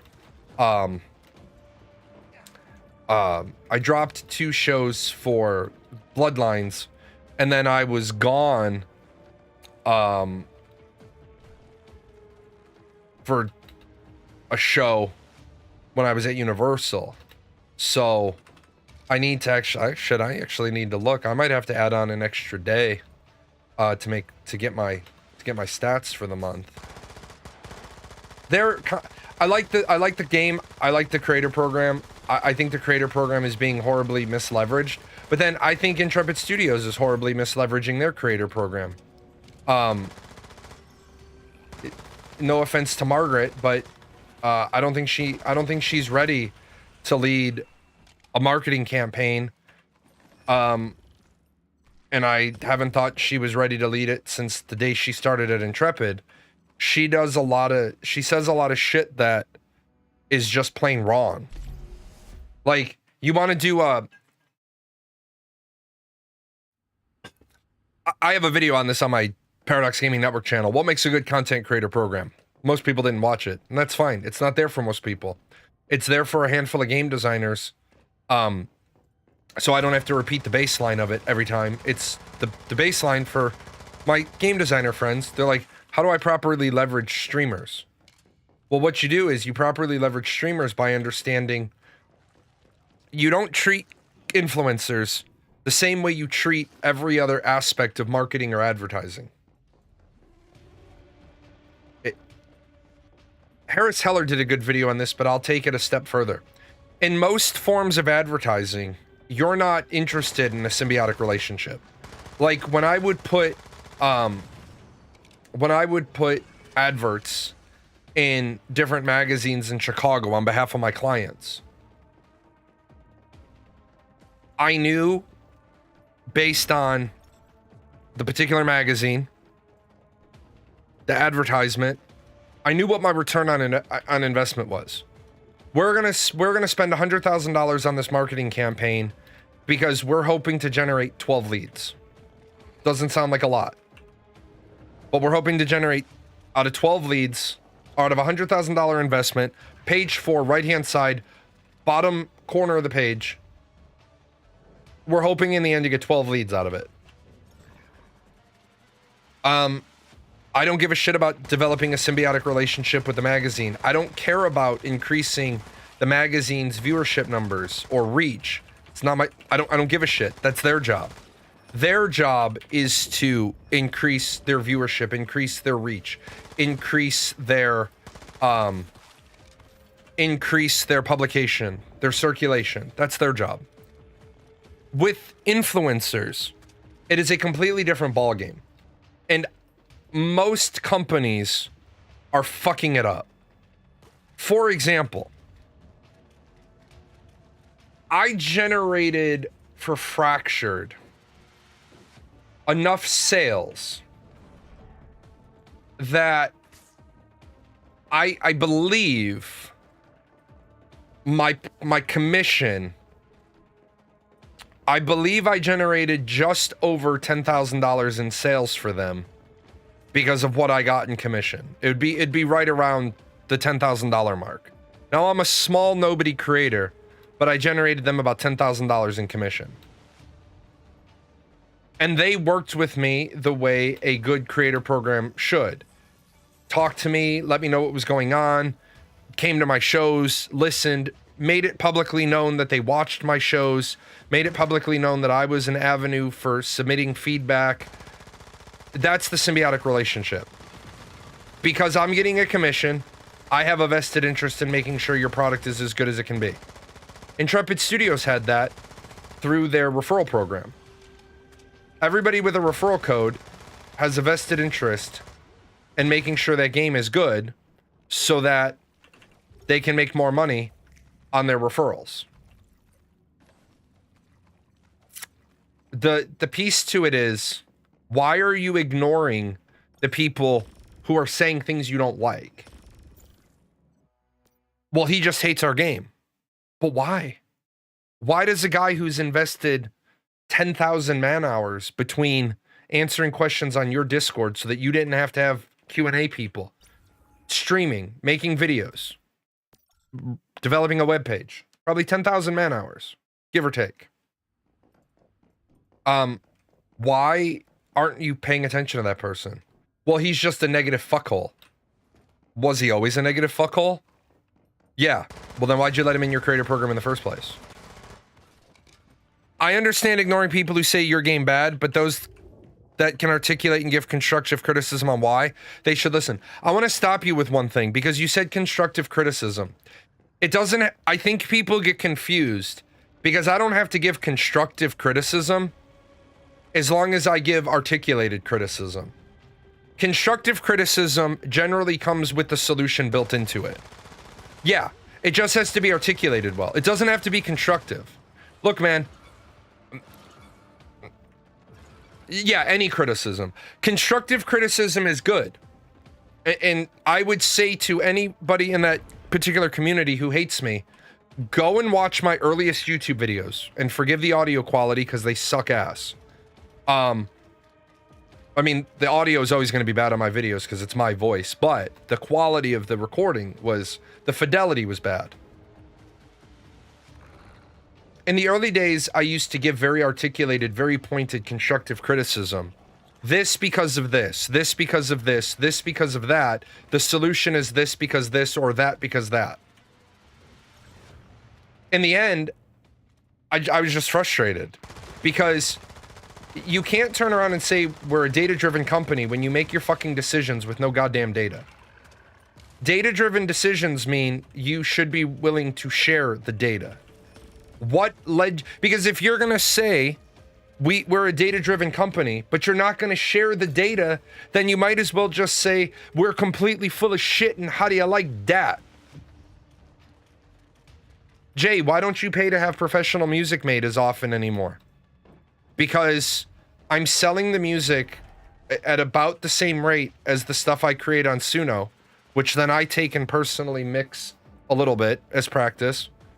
And honest to God, I have paid somewhere in the neighborhood of $36,000 for music, and one album is doing well out of all of that. And that album is probably not going to be able to generate back $36,000. And it's not Embers in the Wind. It's actually Soulmate Silhouette. Soulmate Silhouette is probably going to be the first album I have that generates, or the first track I have that hits 100,000 views.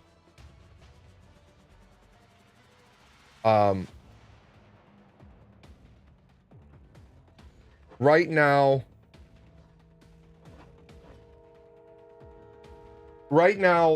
slots 1, 2, 3, 4, 5, and 6 off of Soulmate Silhouette are my top 6. And then Fundamentally Incredible, which was by Vladimir Berry. And then 8 and 9 are from Soulmate Silhouette. And 10 is Embers in the Wind. So 8 of my top 10 played tracks come from one album. My highest played track on Spotify has 88,000 plays. In order for me to even remotely get close to breaking even on the money and the music investment, I need all of those tracks to get 100 times more play. I need where the fuck is it? I need Ocean Breeze Caffeine not to have 88,000 plays I need Ocean Breeze Caffeine to have 8.8 million plays. I need the top one to have 5.9 million plays, 6.1 million plays. And then, because I don't think people realize just how poorly Spotify plays pay you back. So let me take 88,035 times 0.003. So that track has only generated $264. So I take that and I'll times it by 8. My top 10 songs have generated about $2,000. I'm $33,000 to $36,000 in.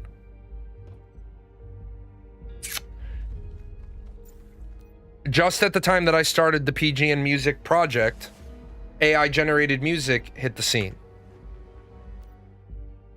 How can I afford to pay a composer $500 to $1,000 to develop 30 minutes of music when somebody with Suno can develop 30 minutes of music in a day if they give a shit about not having dog shit quality? I'm happy to hear why my idea is dog shit if you can tell me why it sucks. If someone says it's dog shit and they can't convey why, then they're not being helpful and more annoying. Right. And there was a part of me, a teeny tiny part of me, that for an inkling wanted to go back to making Ashes of Creation content.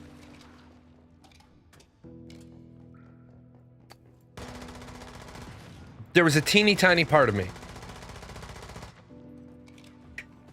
But I don't want to be that guy. I don't want to be that guy. And how can you talk about Ashes of Creation without talking about the problems? And maintain your integrity. And if somebody can come up with the special sauce for how I do that, I will happily go back to making content for Ashes, but I can't not talk about the shit that I see wrong, because, I mean, I'm a former project manager. I'm going to talk about the shit that I see wrong. Now, there's going to be times where I say, I have no earthly idea how to fix it, because it's a video game and I'm not a programmer. I'm not a coder. I never pretend to be. I didn't stay at La Quinta. I didn't stay at Holiday Inn Express. I have no fucking idea how to fix it. But what I do know is, if Steven hired me and I flew out to California, and I would say, why are we still developing organic content when our bug list is taller than me? Well, we need to you need to shut the fuck up is what you need to do, because you have no idea what the fuck you're doing. If you have 8 to 10% of your systems have bugs, you can keep developing organic content. If every fucking system you've built has bugs, you can't build more systems that touch bugged systems. Because this system is supposed to produce a red circle plate. And by the time you're done fixing the bugs, it produces a blue circle plate. Because it was always supposed to produce a blue circle plate, but somewhere along the line, the bugs made you think it's supposed to be a red circle plate because that's what it's producing, and you think it's working as intended. But now all the systems down the line that touch that, like, for example, I'll talk this game. In beta, they had a system where you could re-roll one line of a stat. One line of a mod. If you didn't like the fact that you had a mod that had one wrong line on it, you could re-roll that one line. Now, the problem was you couldn't re-roll a line that was already on the mod. You couldn't get that. So, for example, I think it was Armor Mod's shoes, and I think I got a almost perfect earlier today.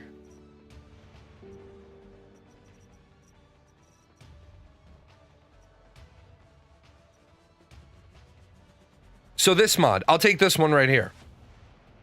If I could take this mod and have the old reroll system back, I would roll off head damage reduction for weapon damage. Or I might roll mag cap and roll it until I got weapon damage in its slot. Because then I would have almost a mod that I could use. But they took that feature out. I'm not joking when I say I haven't had a vertical upgrade in a mod in over a month. I haven't had one single point of vertical upgrade in a month. The only upgrade I've had in a month was a horizontal upgrade. So instead of having a situational bonus damage, I have a full-time bonus damage. That's all that's happened. I swapped one stat for another stat. At some point, the once human players are going to say, the fuck are you building? You spent all your time doing the Pale World crossover. I don't give a shit about Pale World. Where's my fucking content? And here's the problem with that. The moment you lose a player out of an MMO, they're in rehab for your game. I know I bore the shit out. I understand I'm an academic son of a bitch. I apologize. I really don't, but I understand that I'm an academic son of a bitch. To understand love of a product is to understand dopamine. I'm going to put it in relationship wise so that people can visualize it, people. And then I'm going to tie it back to a video game. Women are naturally gifted at manipulating men's chemical responses because men are not very complex in their chemical responses. Physical touch for a man, right, is for some of them is painful because they don't get affectionate touch.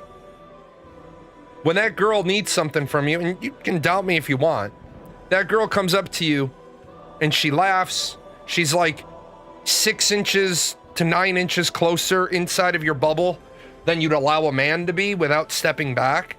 But she's nice, she's kind, yeah, there you go. You've got it. Men are emotionally starved. Let me cook in the future though, asshole. I'm cooking here. So anyway, her physical proximity is emotional reinforcement. So she's like a step 9 inches inside of your bubble. If it was a guy, you would have stepped back. Or if it was a guy and he stepped that close, you'd be like, bro, what the fuck? Take a step back, yo. What are you doing? But a woman, she's trying to manipulate your chemical responses. She's got that half of a shoe length into your bubble. She's laughing. She plays with her face. She looks away. And then she does the ever famous, the very innocent, she grabs you right here on your upper arm. Thank you so much. You're such a sweetie. And she touched you. And then you feel sad because you're emotionally starved. And you get that immediate feeling of sadness. And then it goes away and it's replaced by a feeling of happiness. And you have no idea why. And you're like, oh, Jessica is so sweet. I love being on shift with Jessica. Jessica hates your fucking guts. But Jessica knows that men are emotionally starved. Or Jessica's not trying to manipulate you and she's just really a sweet person. Either way, you're not willing to stay late at work and do extra Jessica's reports. Or you're willing to stay late at work and cover Jessica's shift. Or you're willing to do whatever she needs you to do. Maybe she's deliberately manipulating you, or maybe your own dopamine is deliberately manipulating you, but you're emotionally starved. So how does that tie back into video games? What's the most important feature of an MMO? And a lot of video game companies overlook it. There is one, about any game, not just an MMO. What is the most important feature of any video game, any role-playing game? And fuck, even any shooter. Gunner material. You're close. You're just kidding, but you're very close. A solid game loop. Nope. The solid game loop is not the most important thing.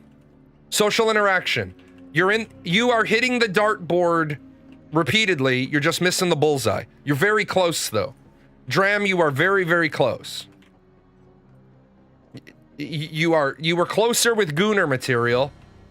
You were almost there.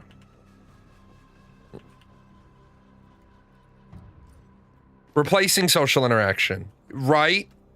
Replacing social interaction with your avatar that you identify with.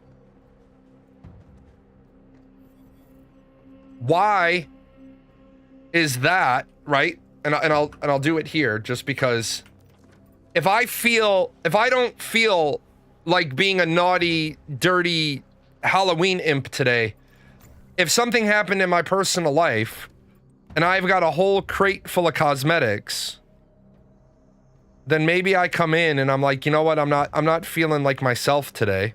And I'm gonna roll through my cosmetics and I'm gonna say, you know what? I'm not feeling the look today. I'm not feeling the look. You know what I'm feeling? Yeah, I want to make a little change. You know, I'm not liking the top today either. I'm not feeling this way. I'm not feeling it. What I am feeling is, am I feeling this? Yeah, you know what? I'm feeling like this today.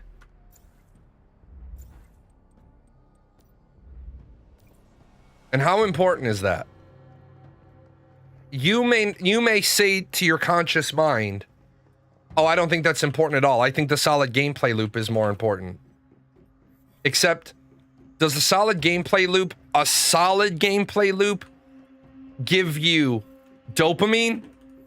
Or does it give you appropriate levels of dopamine, serotonin, oxytocin, and cortisol? Solid gameplay loop is the roller coaster. Can't beat it, stress. Can't beat it, frustration. Can't beat it, you yell at people. Get the fuck out of the red shit. Stop standing in the green poo. Who the fuck kicked a whelp? That's a negative 50 DKP. Right? That's not dopamine. That's cortisol. That's stress. It's healthy anxiety. Then you get it. Then there's your dopamine. That, the gameplay loop throttles it, because do you ever feel as good about clearing a dungeon the second time if you cleared it with the exact same group you cleared it with the first time?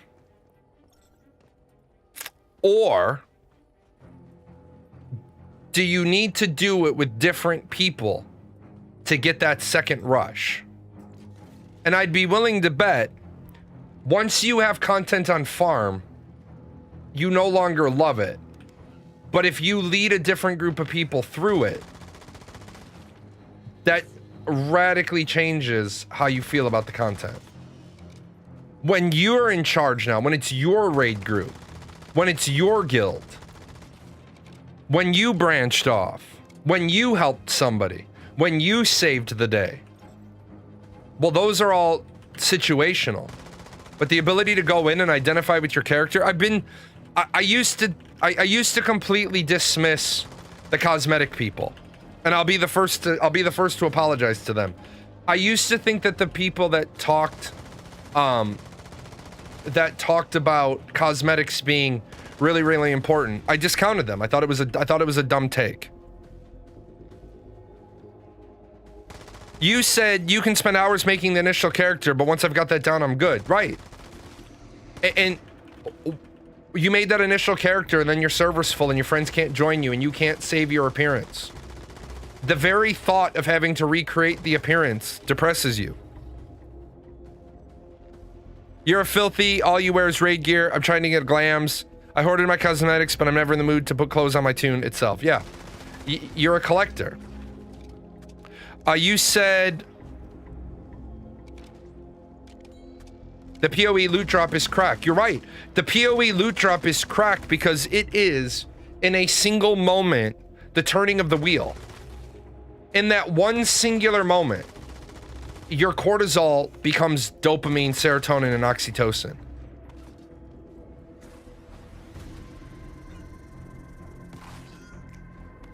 Because fuck this, I've run it 100 times, I hate fucking running this, I hate running it, it's fucking bullshit. Holy shit, my drop came. Feels great. But the social interaction part that you talked about is a piece that we've been missing for years. The social interaction part is so important. And in order for the game to be the social interaction to be meaningful, you have to feel that your character is, at the very minimum, a representation of you. But it's better if that character is an extension of you. What was that game called? Second Life? What was it? What was Second Life's entire fucking loop? It was for fucking people that didn't have social lives in the real world, and it gave them somewhere to go and log in and have a quote second life.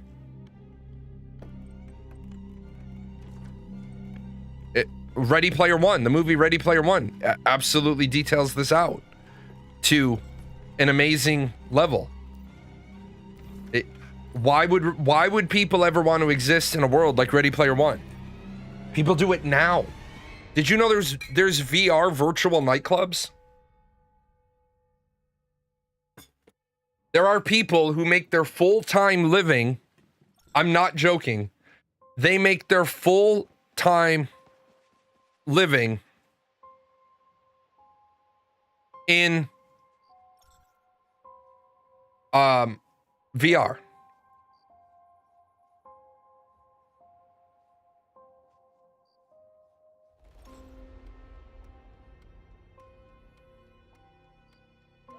VR chat?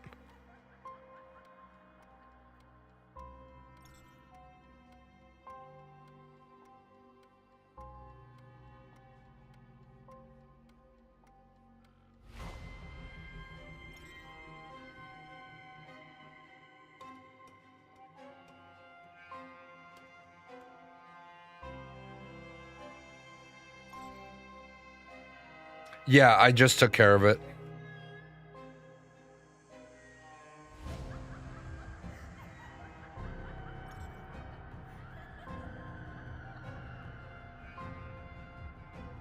Yeah, you can't join the server without me. Yeah, I have to approve new people to the server. So, yeah, I took care of it. Thank you for letting me know.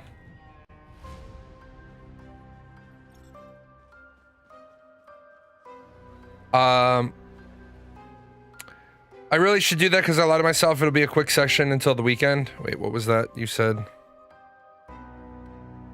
I learned to tell the wife, hey, league start next week, hon. Yeah. Yeah, tell your loved ones early and often.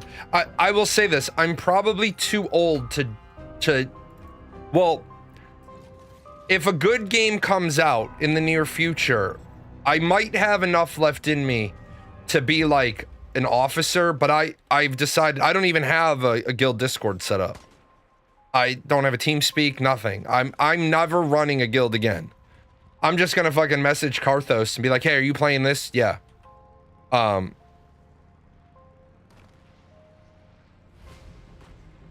Karthos, you playing this game? Yeah, let me in. I'm sure you have a guild. Let me in. I'm a workhorse, man. I'm a workhorse.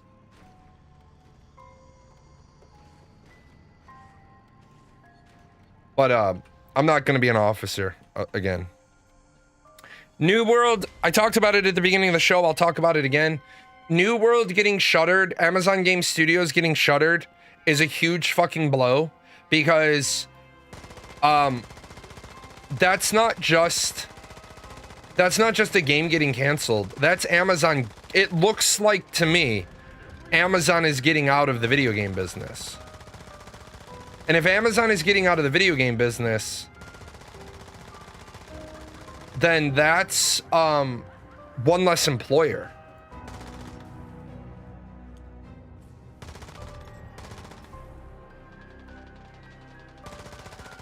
And it sucks when people can't find jobs. Yeah, but it wasn't 30,000. It was Amazon, 14,000 jobs overall at Amazon. And it was split between Twitch and Amazon. Yeah, I never have a problem finding... See, Karthos, what you... Ooh, I got a zap cam. Please be good. Please be a good zap cam. Be good. Be good. 5-5 crack shot. If it's 5-5 crack shot, Rel will probably throw his computer. It's a 4-5, you sons of bitches. I need a 5-4. I need it the other way. Actually, you know what? I want to check something out real quick. I want to see something. Did they make any sort of announcement in the creator program? Announcements. Dear Amazon Game Studios creator, we want to inform you about an important update to our creator program. Effective today, the program you note is winding down. We value your participation and contributions you made across New World, Lost Ark, Throne and Liberty, and King of Meat. While this program is concluding, we are exploring exciting possibilities, so please be sure to sign up for Amazon Games ID to stay connected. Holy shit, man. It looks like then Amazon is, other than publishing Lost Ark and Throne and Liberty and King of Meat, it looks like I think they're shuttering their entire games division. Because they sent out an announcement for the creator program. Yeah, Amazon launcher, I believe, got changed to Luna. And they're kind of pulling a page out of Trion's book, when Trion, for a minute there, tried to be a game publisher. When they picked up the rights to a bunch of games, and then everybody was like, why the fuck would I get games from you when I can get them from Steam? It's kind of like, don't be a competitor to Steam. There's no value. I'll hang out here for a minute. There's no value in trying to be a competitor to Steam. Unless you're Epic Games. And you can really be a competitor to Steam. There's no real, like, what are you trying to do here? Let me do this.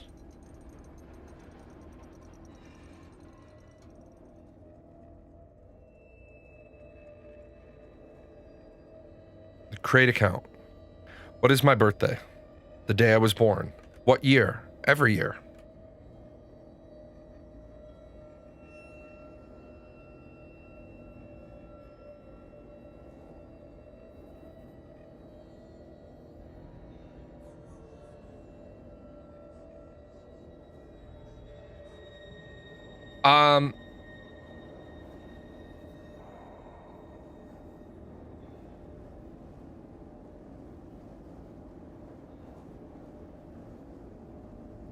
Well, that's weird.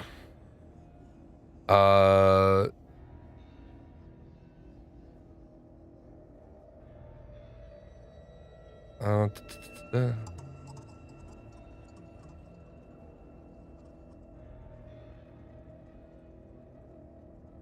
right, that's done.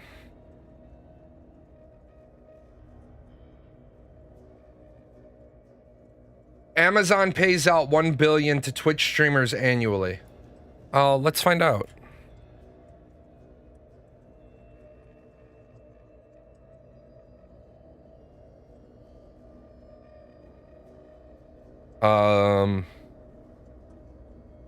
Yep. They paid out $1 billion in... Oh no.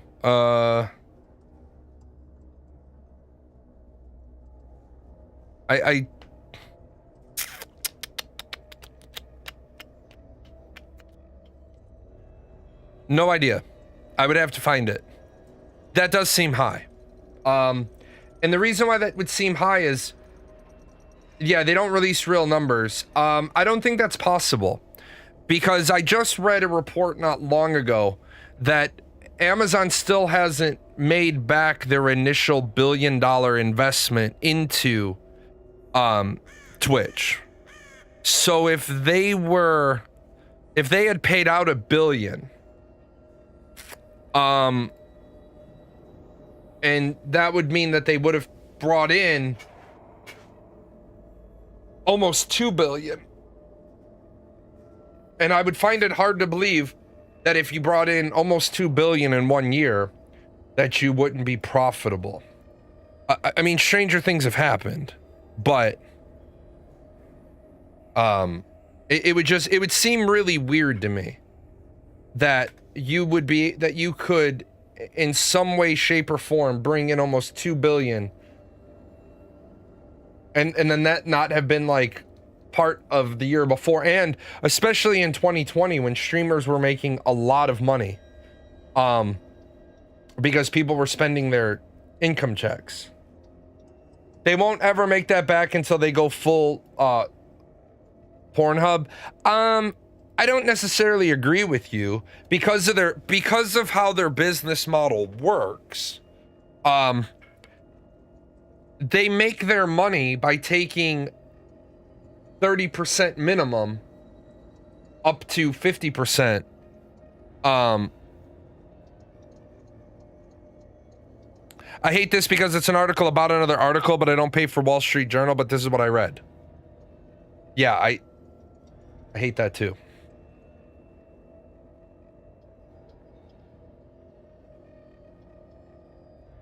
Amazon paid $1 billion.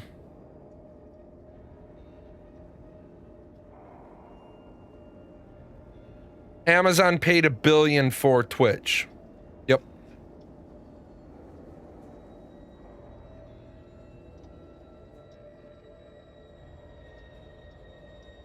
Hold on one second.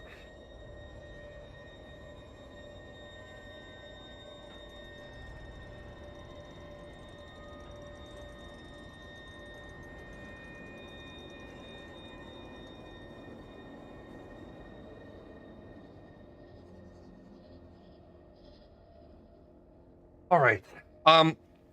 Melly Umpkin is here, so I am going to help her get her stuff settled. I will be back tomorrow for the politics show, and I will be here Saturday for the video game show. It'll be Once Human again. And feel free to stop by whenever I'm streaming and just bullshit. I will see you guys later. I wonder if the organic meat sack that runs this channel knows a lot of these sponsors don't sponsor us anymore. They were longtime sponsors. The credits are fine. Do we get paid? Is any of this sponsorship money for Gale, Daisy, the Chaos Fund? You are a figment of Jalan's imagination. I don't think you will be getting